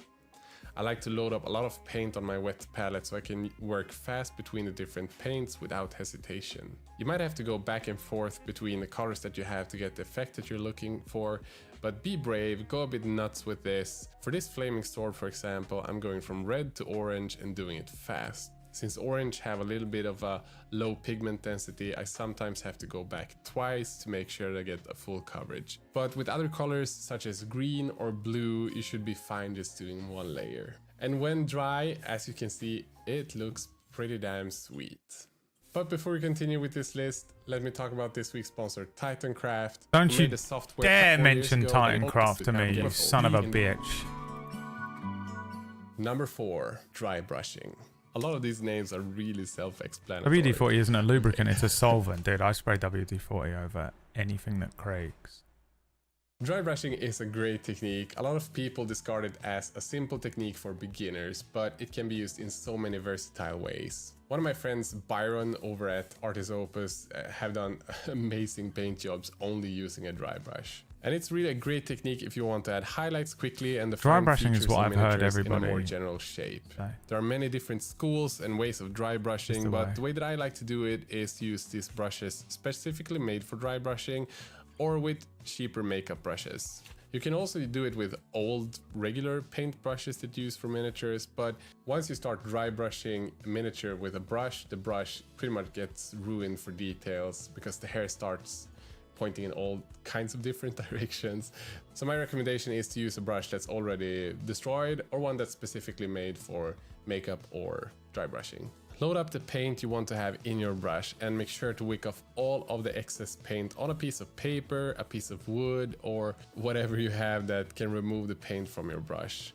And once the brush is pretty much dry, then you can start brushing on your miniature wherever you want the raised edges This is the to be part that highlighted I like. or darkened depending on right. which color you have This in is your the brush. part that appeals The good to thing me about dry as well. brushing is they leave all the recesses, the nooks and crannies, all of these areas that are folded inwards without paint, and all the ones that are raised will be hit by your brush. One thing to note when dry brushing though, make sure that the brush is really dry before painting. If you don't, you're going to get speckles and weird spots of areas where you get these big blotches of paint, so it needs to be really dry. And also with some dry brushes and some ways of dry brushing some paints, you'll get this really sort of dry speckly texture from dry brushing. So play around a bit before you start dry brushing that super expensive model that you just picked up. Make sure that you know how your brush works and how it feels with that specific paint, so you don't ruin a really nice model with dry brushing in a way that you don't know exactly how it works. But sometimes these textures actually adds to the miniature, so it doesn't have to be a negative thing that you get these super fine speckly textures. This bit seems terrifying to me. Number 5, edge highlighting. Edge highlighting My hands is are a not steady fantastic anymore. technique to frame different parts of your miniature. But use it wisely, because if you overdo it, you're going to have a super cartoony effect on your miniature. And that doesn't have to be negative, but if that's not the look you're going for, be a little bit more selective on where you put it. When wanting to edge highlight something, it can really make parts of miniatures pop quite a bit. And when edge highlighting, you're not using the tip of your brush like you do when you, for example, do layering or wet blending. You're actually using the side of your brush against the edge of the miniature. So load up your brush full with paint and then wick off any excess that you have in the brush, and then use the edge of your brush on the edge of your miniature, and you're gonna get a super smooth, super fine line. And this technique might seem super simple. Again, it's quite easy to get into, but to master it, it might take quite a lot of practice. So don't be discouraged if it's not perfect from the get-go. Keep at it, What happens practice if you more fuck and it more, up? and you'll get If better he and fucks better. that up there, what do? You just have to go in and repaint that all from the scratch. Go back down to the layering phase and do it all again. Then get the dry brush. That's just a nightmare. And this technique is perfect for using when painting armor, for example, on miniatures, when painting super sharp edges on Space Marines, or when you're doing Dungeons and Dragons miniatures. Maybe it's more common in weapons, for example, if you want to edge highlight on axe or a sword or something like that. As much as I So there love you go. I love Warhammer minis and the way they look, I've got no reason to ever paint any of them other than potentially for fun. And they're just going to take up room. So everything I paint will be a D&D mini, because eventually I will be playing D&D. I just know I'm going to be an old man playing D&D in the retirement home, and all of this will eventually be useful. It's a quick rundown of my favorite techniques, the way that I use brushes and paints to make my miniatures look great, using only these sort of basic techniques, not void blending, feathering, and super difficult glazes in thousands of layers. So be brave, give them a try, and maybe in a video in the future we can cover the more advanced ones to make you step up your painting game. to the Retirement next home. level. Oh, do they cost money? I just assume you get put in one if you don't. Well, I don't know. I'm probably just going to die on the street. So guys, if you like this video, make That sure looked to pretty cool, huh? smash Did a great job there. I think, really, well, what's going to happen is my mum's going to die and I'm going to claim that house immediately. My sister's going to go, well, I technically own half of it. And I'm going to go, yeah, great, you've already got your own. Fucking look at your... Oh, you fucking live in a house with your husband. You with your fucking husband, you scum. The fuck away from me, it's my house. I'm claiming my mum's house immediately. I'm going to war over it. I will fucking annex that house.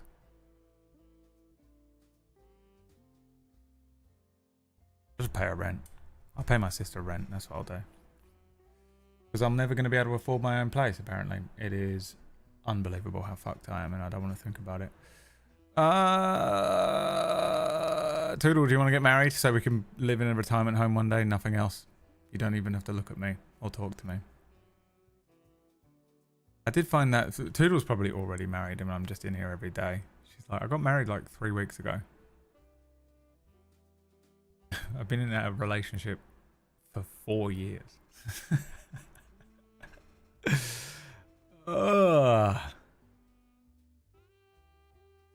I've started a weekly game for my daughters and their brother. Well, showing off you've got a family. Oh, great. Thanks for bringing that up. Yeah, that does sound great though. The idea of like playing D&D with your kids. Not me playing D&D with your kids. That'd be weird. God damn it. What the fuck have you sent me, Wax Steven? Oh, magnifying glass is cool. Yeah, yeah.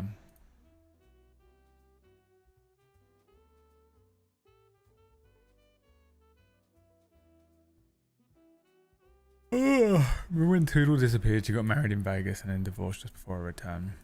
That'd be hilarious if she did do that. I got no idea what Toodle's up to most of the time. I do want to invite her to play Oracle's Rest with us eventually, but there's no space. She's on the... She doesn't even know it. She's on the waiting list. I already asked everyone. We should invite Toodle to play Oracle's Rest with us. I think she would enjoy that. And everyone said, yeah, that'd be a great idea.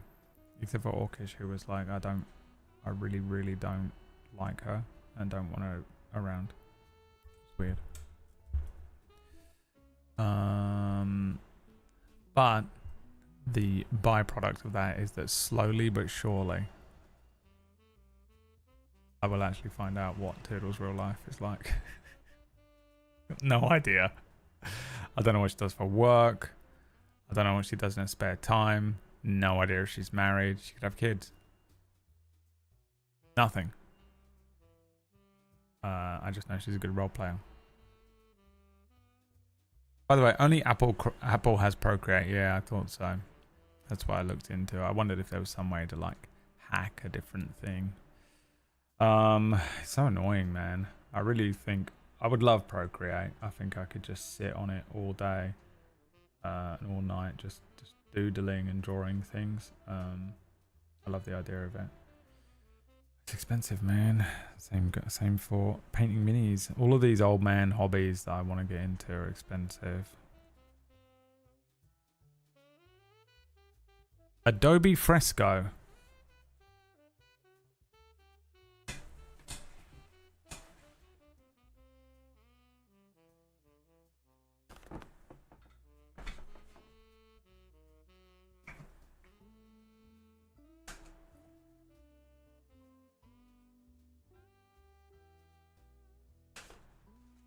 What is squeaking?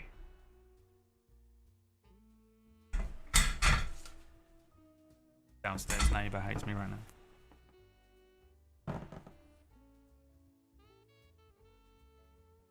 What do I need to buy?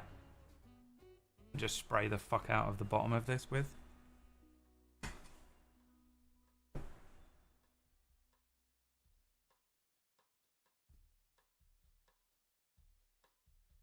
I fixed it.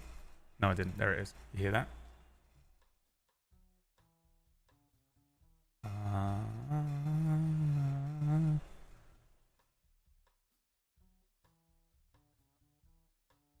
Silicone lubricant spray.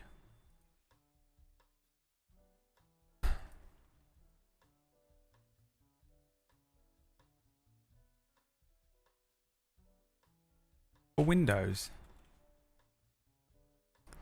Rocket TT Super Tube Multi-Loose Super Lubricant. Yeah? Would that work? WD-40 White Lithium Grease Spray. Genolite. Silicone Lubricant. Silicone Lubricant. This one's only a $5, so I'll buy that one.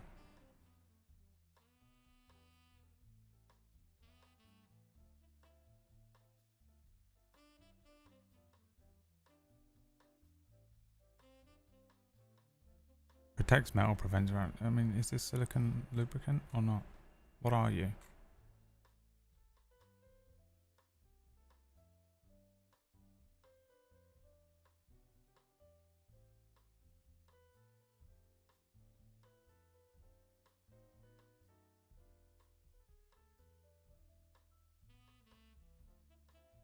I'm petrified of these chairs because I saw that one explode and the pneumatic thing shot straight upwards through the chair and fucking ruptured that guy's asshole. I'm just petrified of it just splitting through my ball bag.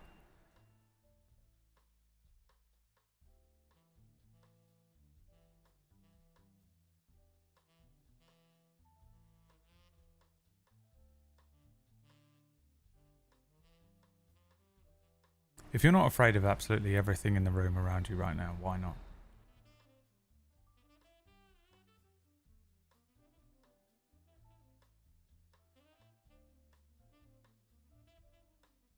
Oh, WD-40 silicone lubricant. Is that the one you're on about?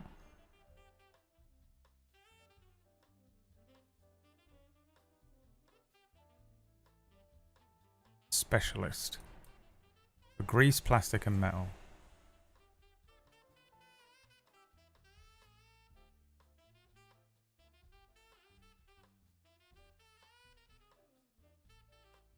Fine, I'll buy another fucking thing for a $5 that I would only need once. Gods be damned.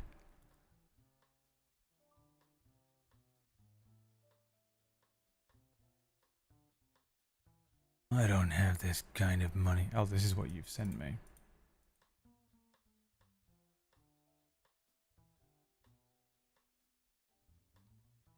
No, I want to buy as well some jeans.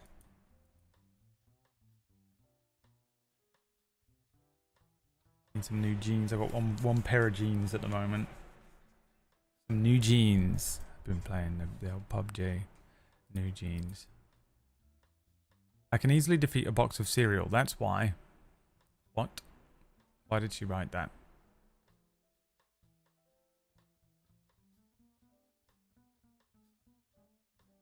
Which iPad do you have, Brad? It doesn't support Procreate, I don't think. It's like a shitty little basic bitch iPad. Brain rot. Yep.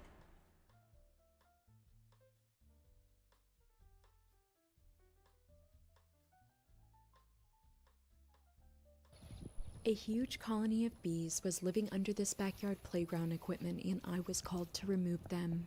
The bees had been living here for a long time, and the colony looked very active. The bees were using these holes in the rotted out floor of the equipment as the entrance to their hive, and so that's exactly where I decided to set up the new hive to move them into. So I gave the bees some smoke, and I started to make a plan to access the hive. I noticed that some of the boards were sticking up just ever so slightly higher than the rest, and they looked pretty loose. So I grabbed one, and to my surprise, it lifted right up. I wasn't really expecting it to come up so easily, so I took a moment to figure out my next step. I had spent some time beforehand observing the colony's behavior, and I didn't think that they would be defensive, but these bees were even calmer than I expected. So I took the lid off the new hive, then I gave the bees some smoke. I thought the smoke would make them go back to their original hive, but many of the bees went to the new hive instead. The crazy thing is, she's just fucking in there, dude. Look. There's nothing. No hope in hell I would ever sit there like that. What the fuck? And while it looked like the bees were starting to go into the new hive, and some of them were, a lot of them were just going in to investigate, and they were turning around and going right back out. I needed to get some brood, some bees, or better yet the queen into the new hive before the colony would start to move in on their own. So I smoked the bees on the next board, and it also came up very easily. But this time I had the new hive ready to go and I had a plan. So I took the board and I rested it on the side of the new hive. Then I gave it a few gentle taps and the bees fell right in. Then I set the board aside and I couldn't wait to uncover the rest of the hive. So I carefully lifted up the next board, and this one had even more bees on it. And because I wanted to get as many bees as I could into the new hive as quickly as possible, again I just shook I've never these seen bees a off the beehive like board this in and real into life. the new hive. I don't think. Then I scraped a large piece of comb off the board and into the new hive, and I set the board aside. I had removed enough of the boards by now that I could almost see the entire hive. Imagine we find out this is It was Toodlehausen. absolutely We find out eventually. beautiful, and the colony was very busy, so I gave the We find bees out some what she's been up smoke, to. and I was excited to get to work. I smoked the hive where I was going to start working first, just to move the bees off the comb. Then I pulled up the first piece of comb, and it was full of baby bees, which was a good sign of a healthy colony. The bees were also very docile, and they were not trying to sting me at all. So I put the comb into a frame, and I put everything into the new hive. Each piece of comb seemed bigger than the last, and they were all full of baby bees and a lot of pollen. So I put each piece into a wooden frame, and I secured it with rubber bands, and I put everything into the new hive.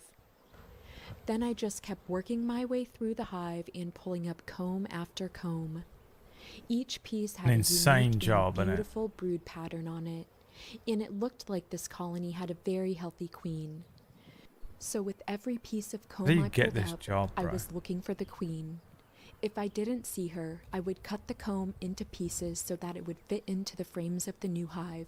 Then I would put everything I took out of the original hive right into the new hive for the bees.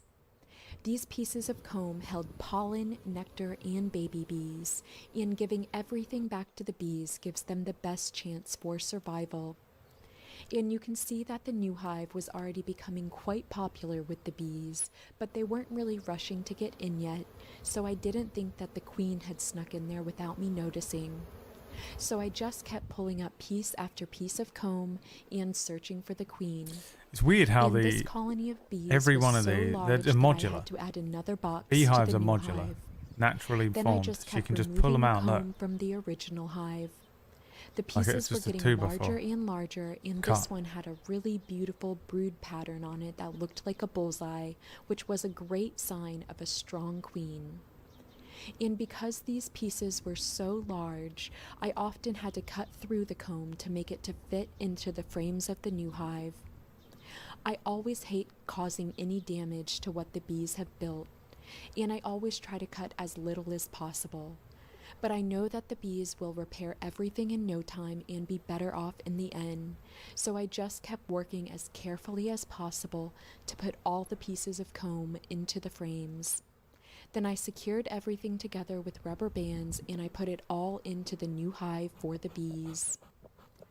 I was over halfway done removing the hive at this point, but I had still not yet found the queen, so I just kept removing these incredible pieces of comb and searching for her. I wanted to find this queen not only because that's the key to any successful bee removal, but also because this hive was full of so much brood. That meant that the queen was probably very strong and healthy.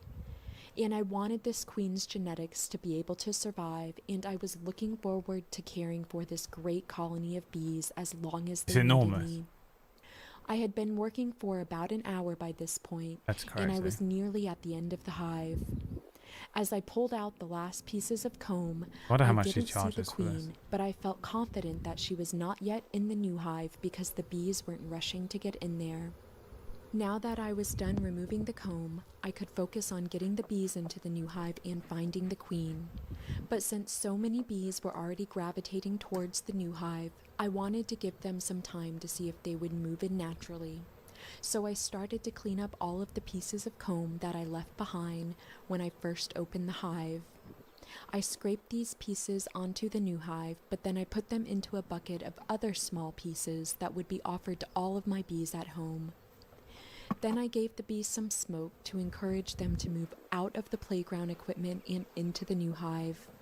I was also hoping that the smoke would cause the bees to move around and give me clues to where the queen was. So I took a long break now to focus on searching for the queen.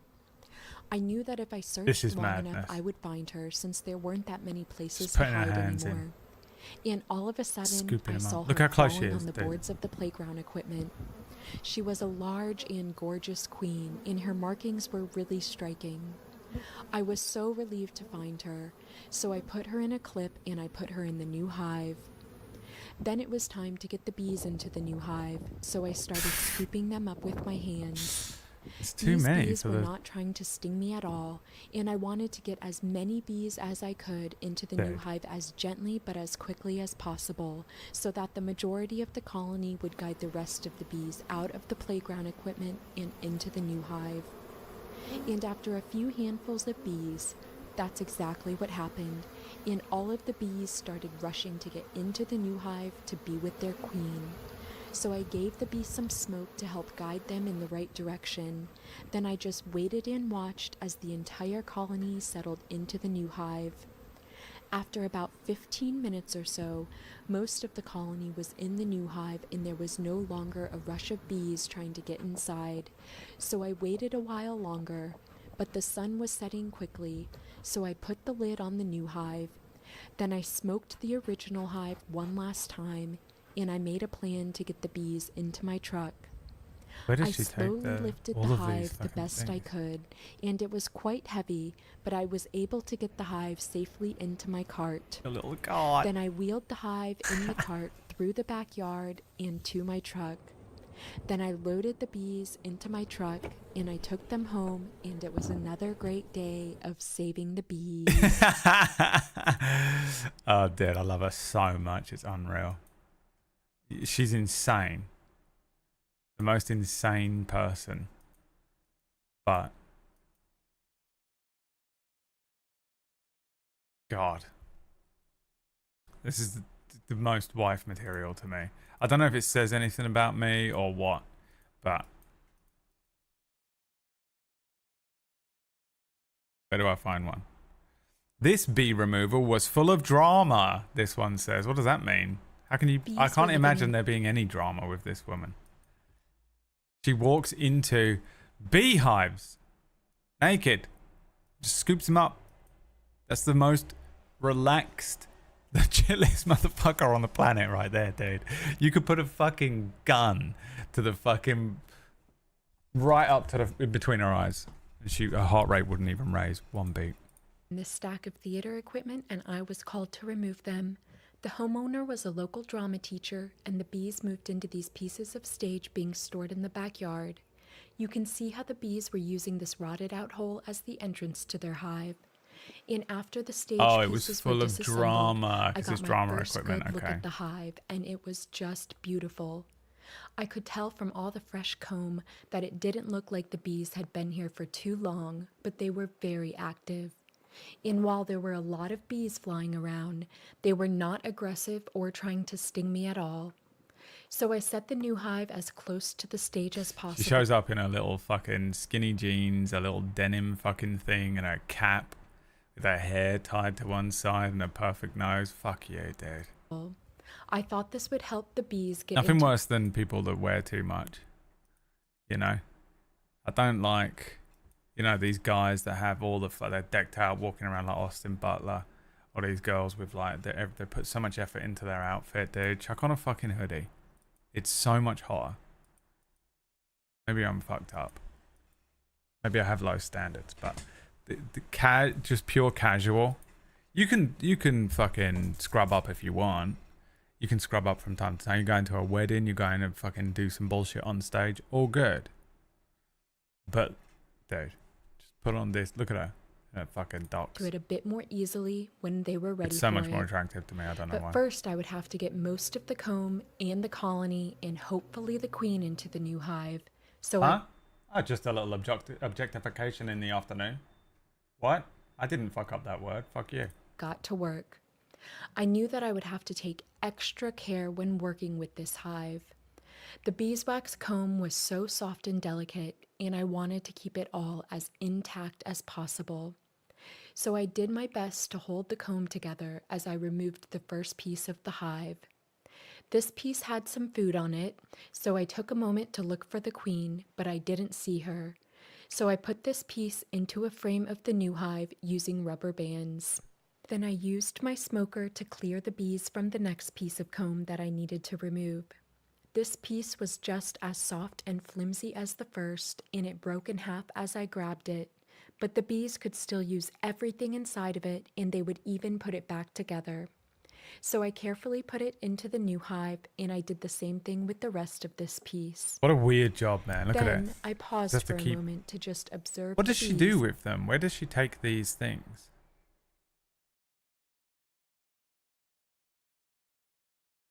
What does Texas Bee Works do with the bees after? They have bee sanctuaries. She must just have a field, huh?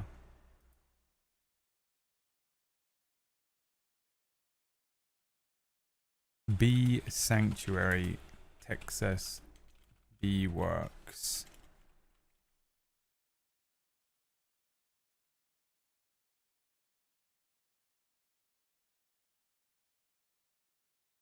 Texas Bee Works. Let's see how much it costs. There she is.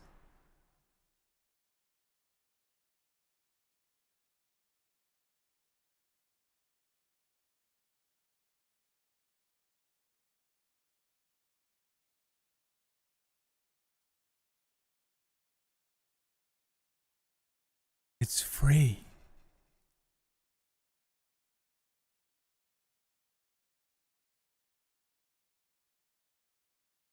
It doesn't cost any. It's free. How do they make money?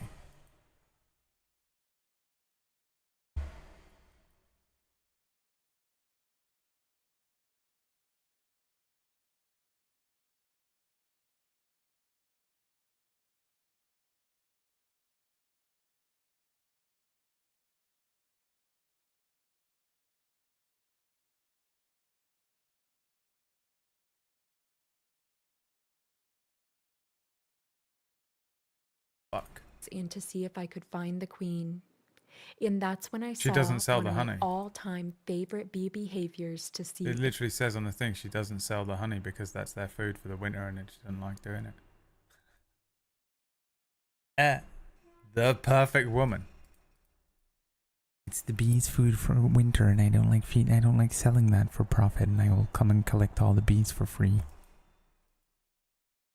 An angel. An actual angel of a human. Inside the hive. I mean, she probably makes bank now off of like these videos and stuff, but still, before that. The bee in the center of all the other bees, who is shaking her abdomen and walking around in circles, is actually doing that to communicate with the other bees. She is telling them the distance and direction. She's married to an oil baron, a Texan oil baron. To fly to find the best flowers for food. And if you think Say it it looks ain't like so. she is dancing, you're thinking like a beekeeper.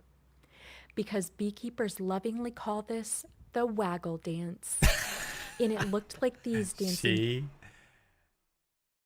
was so happy to say that. bees were doing their job quite well She was because this getting hive so had a excited wonderful to supply get to the of point of saying pollen. the waggle And dance. while I could have sat there and just watched the bees all day, it was time to get back to work.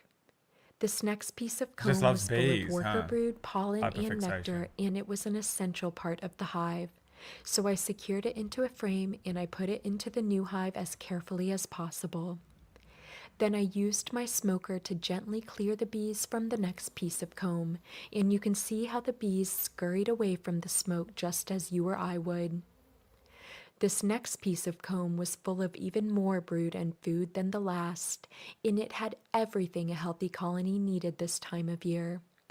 All of the cells with cappings on them were full of worker brood, and that was almost a sure sign of a queen. You can see the capped brood on the bottom and some bright, beautiful pollen being stored above it, which is what the nurse bees use to feed the baby bees. So I slowly slid this piece of comb into a frame alongside the others, and I put everything into the new hive. And since I had not yet seen the queen, I gave the bees some more smoke to clear them off the comb. Does so it I matter could what look bit for she her. puts in where? And that's when, Probably all of a not. sudden, I saw the queen. At first, she was mostly covered up by the other bees, but then she crawled her way through and I could see her entire body. And that's when I saw it. This queen bee was laying an egg. That's not a stinger, you see, that's an actual bee egg, and she was in the middle of laying it. So I grabbed my queen clip and I wanted to get her in the new hive right away. A queen clip is a beekeeping tool designed to hold a queen inside, but let the other bees, who are smaller, easily enter and exit to care for her. But as soon as I put this queen in the clip, she crawled right out. So after she crawled into my hand, I put her in the clip again. But this time, I would make sure it would hold her safely inside. So I grabbed a rubber band and I started to wrap it around the opening of the clip where she was escaping from.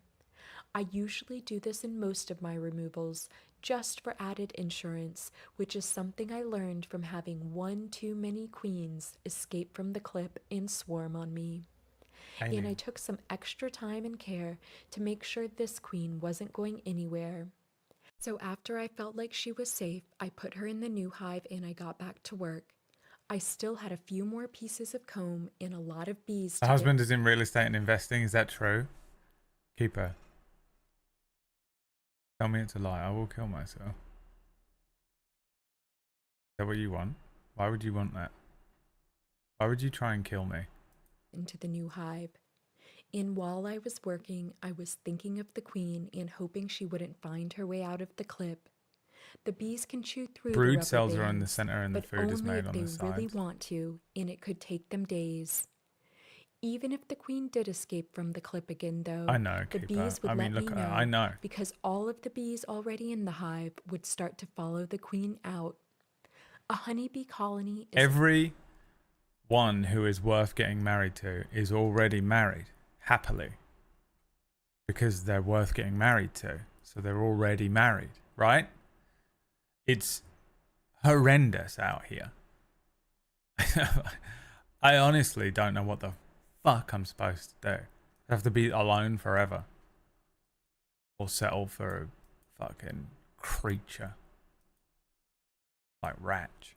a superorganism, which means that it's a collective of individual bees acting in synergy for the benefit of the community. And that's what they were doing as we all worked together to get them into the new hive. As I speed this up, you can see the bees on the stage behind me all move together in a group into the new hive. And that's because their queen was in there, and they were starting to recognize this as their new home.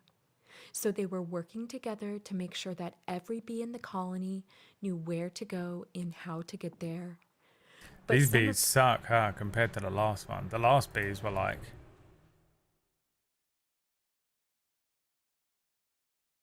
perfect builders. They're these perfect fucking squares that fit into this exactly. These ones are creating these little fucking shoddy... The last bees were me, and these bees are orcish. the bees still needed a bit of encouragement. So I used my smoker to create a cloud of smoke around the bees to herd them into the new hive. Then I just waited and watched as the bees followed their colony into their new home. There were plenty of bees at the entrance of the hive who were fanning pheromones from a special gland in their abdomen to let the other bees know where to go. That's what I And there do. were I a do lo- that every day. Out my window. To try and summon Toodle to me. That's why I sit in my window naked. For me, Toodle, how are you? Lot of bees following them into the new hive. Over time, as more and more bees started to pick up on those scents, more and more What we bees do on our would go walk. into the new hive to be with their queen. But there was a group of bees that didn't seem to want to go in, so I scooped them up with my hands. To me, scooping bees seems like the most gentle way to get bees from one. No. It's the most... Say it with me, Texas Bee Works. Psychotic way. one place to another. So after I scooped as many bees as I could, I scraped the last bit of comb off the stage and put it into the new hive. I also used this time to check on the queen. I could see that she was still inside of the clip and that a bunch of other bees had joined her to take care of her, which was a great sign. Since it looked like she wasn't going anywhere, I put her into the new hive. Then I just Presumably she has to get her out of that clip. Like she goes to where the new location and then opens the clip and lets her out. And just hopes she doesn't fuck off. waited and watched for more bees to move into the new hive. And after I waited long enough, most of the colony was in the new hive with their queen. So I began to put the cover on the hive, but the entrance would still remain completely open so that any straggler bees could get in, and so the bees would have plenty of ventilation for the drive home. And since the hive is just pieces stacked on top of one another and they're not attached in any way, I used a bungee cord to hold everything together. Once I felt like everything was secure, it was time for me and the bees to go home. So I picked up the hive, I loaded it into my truck, and it was another great day of saving the bees. Love. Pure. Full-blown. Teenage. Maximum level. Love.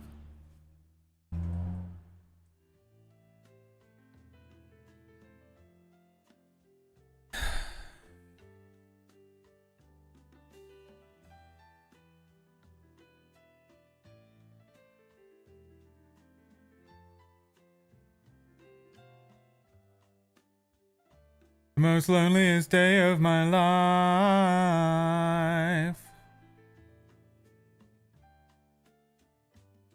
How much is this? £750 for a refurbished iPad Air. I can't remember which one I need though.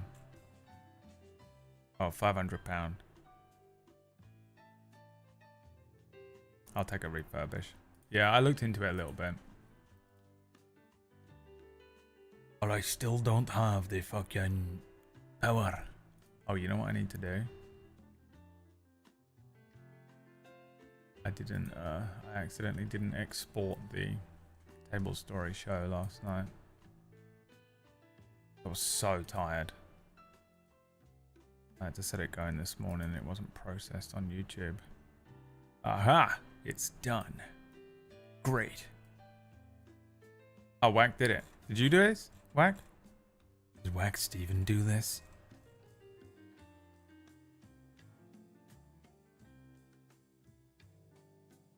Said with the same way of when you see Sephiroth killed the Midgard Golem.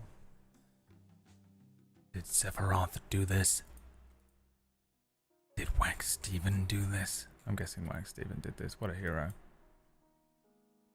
What a hero. Remember, if you're a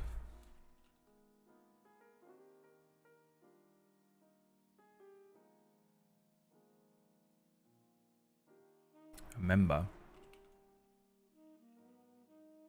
at merch.tablestory.tv, you get access to the green room,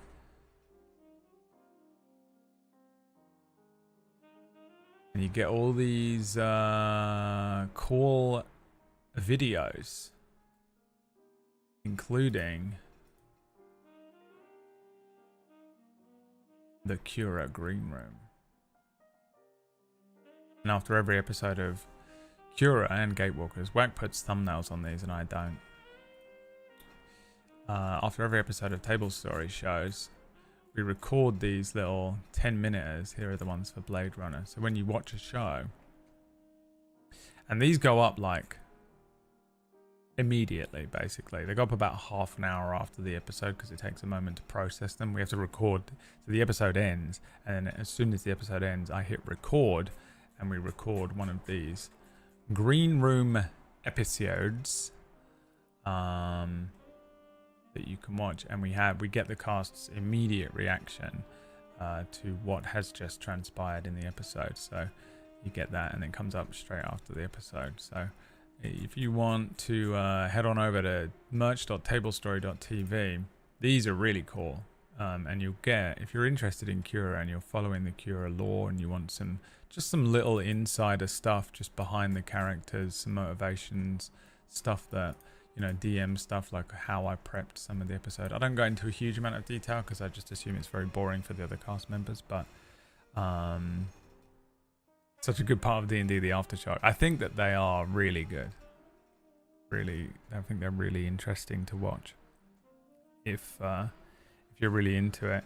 Obviously we have them for Gatewalkers as well, and you know, future shows. We don't have them for Ungodly because Ungodly's pretty intense. It's a pretty hardcore couple of hours for the way that the show is produced, and I don't think it really needs it either. It's only a mini series, but yeah, if you're curious, we do have good content over there. Obviously you get access to a few other things as well, but I think some people aren't quite aware. You can also watch the Session Zeros as well for Cura, and other shit if you want. I don't want to, or I don't then. I'm just letting you know. I feel like we don't get an option to show people stuff like that too much. Alright? Shut up.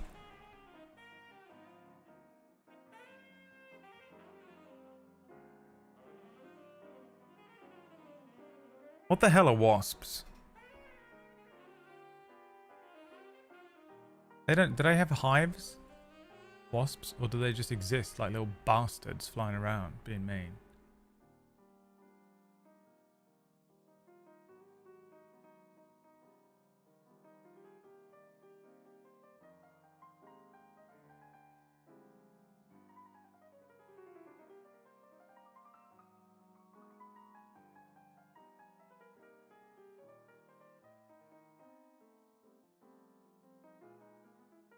Bastards.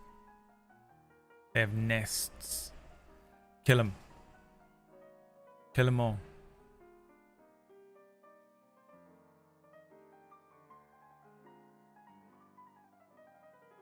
Go on and get them. Get every single goddamn one of them. Does anyone do no non-sleep deep rest? Yoga Nidra?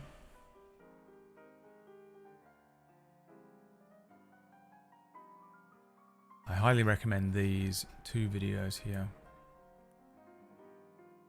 Huberman Labs clips, 10-minute non-sleep deep rest to restore mental health and physical energy. Dr. Andrew Huberman. This shit Non-sleep deep has rest saved protocol. my ass. Non-sleep deep rest is a powerful tool that can allow you to control the relaxation state of your nervous system. Chuck this on when you and need to your calm overall down. state of mind. When you need to calm down, when you need to relax, when you need to maybe fall asleep. It can restore mental and Get this physical video. vigor, I actually downloaded it, ripped it into an MP3, and now it's on my phone. and it can be done any time of day or night. It's very simple to do. You'll want to do this protocol seated or lying down. So if you're not already seated or lying, I love they went to the effort to record this. The irony, of course, is that non-sleep deep this rest is being protocol, recorded with a drone by the looks of relaxation it, which state means of your nervous system very calm and your overall and it can be done Nice. any time of day. and relaxing. You'll want to do this protocol But actually seated what's happening here is and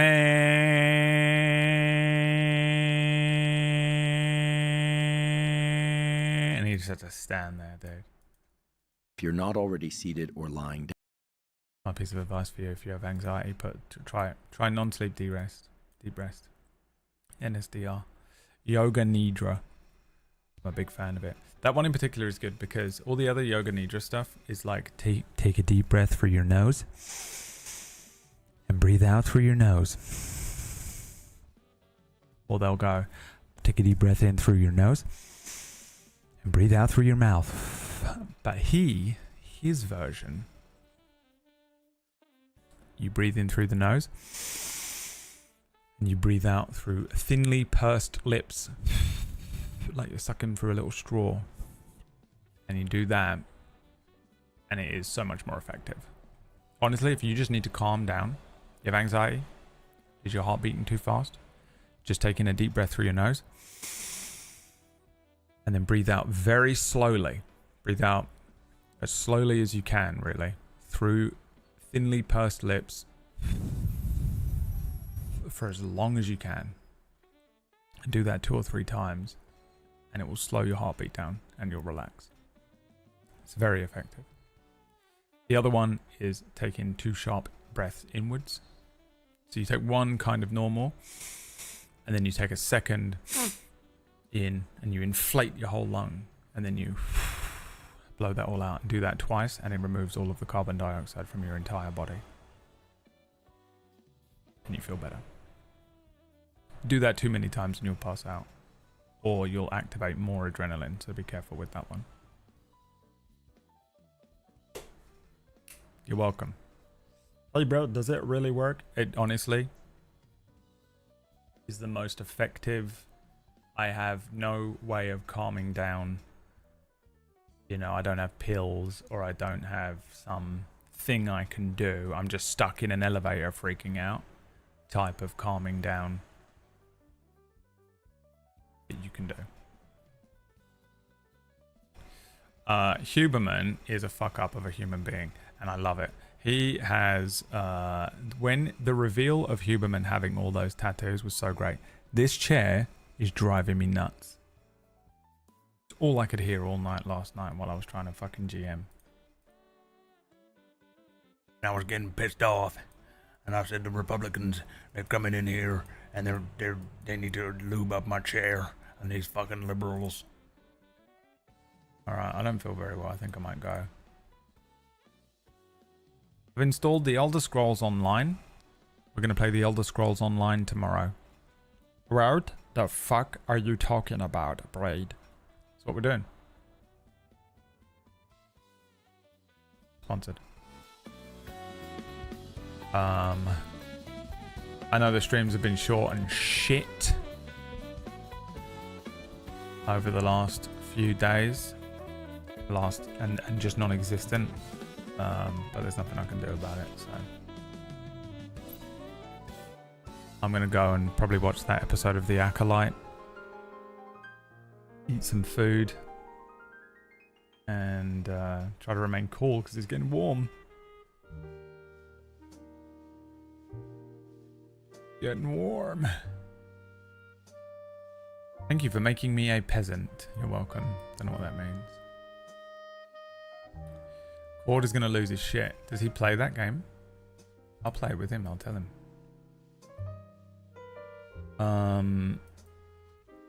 Yeah, I'll see you tomorrow. We'll be playing Elder Scrolls for a few hours.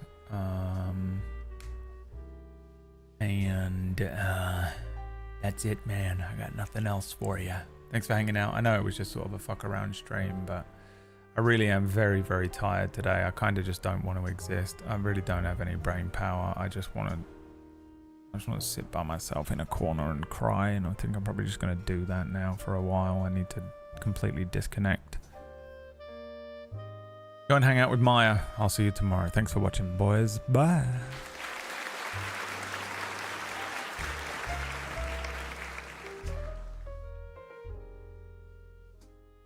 And it was another great day of saving the bees.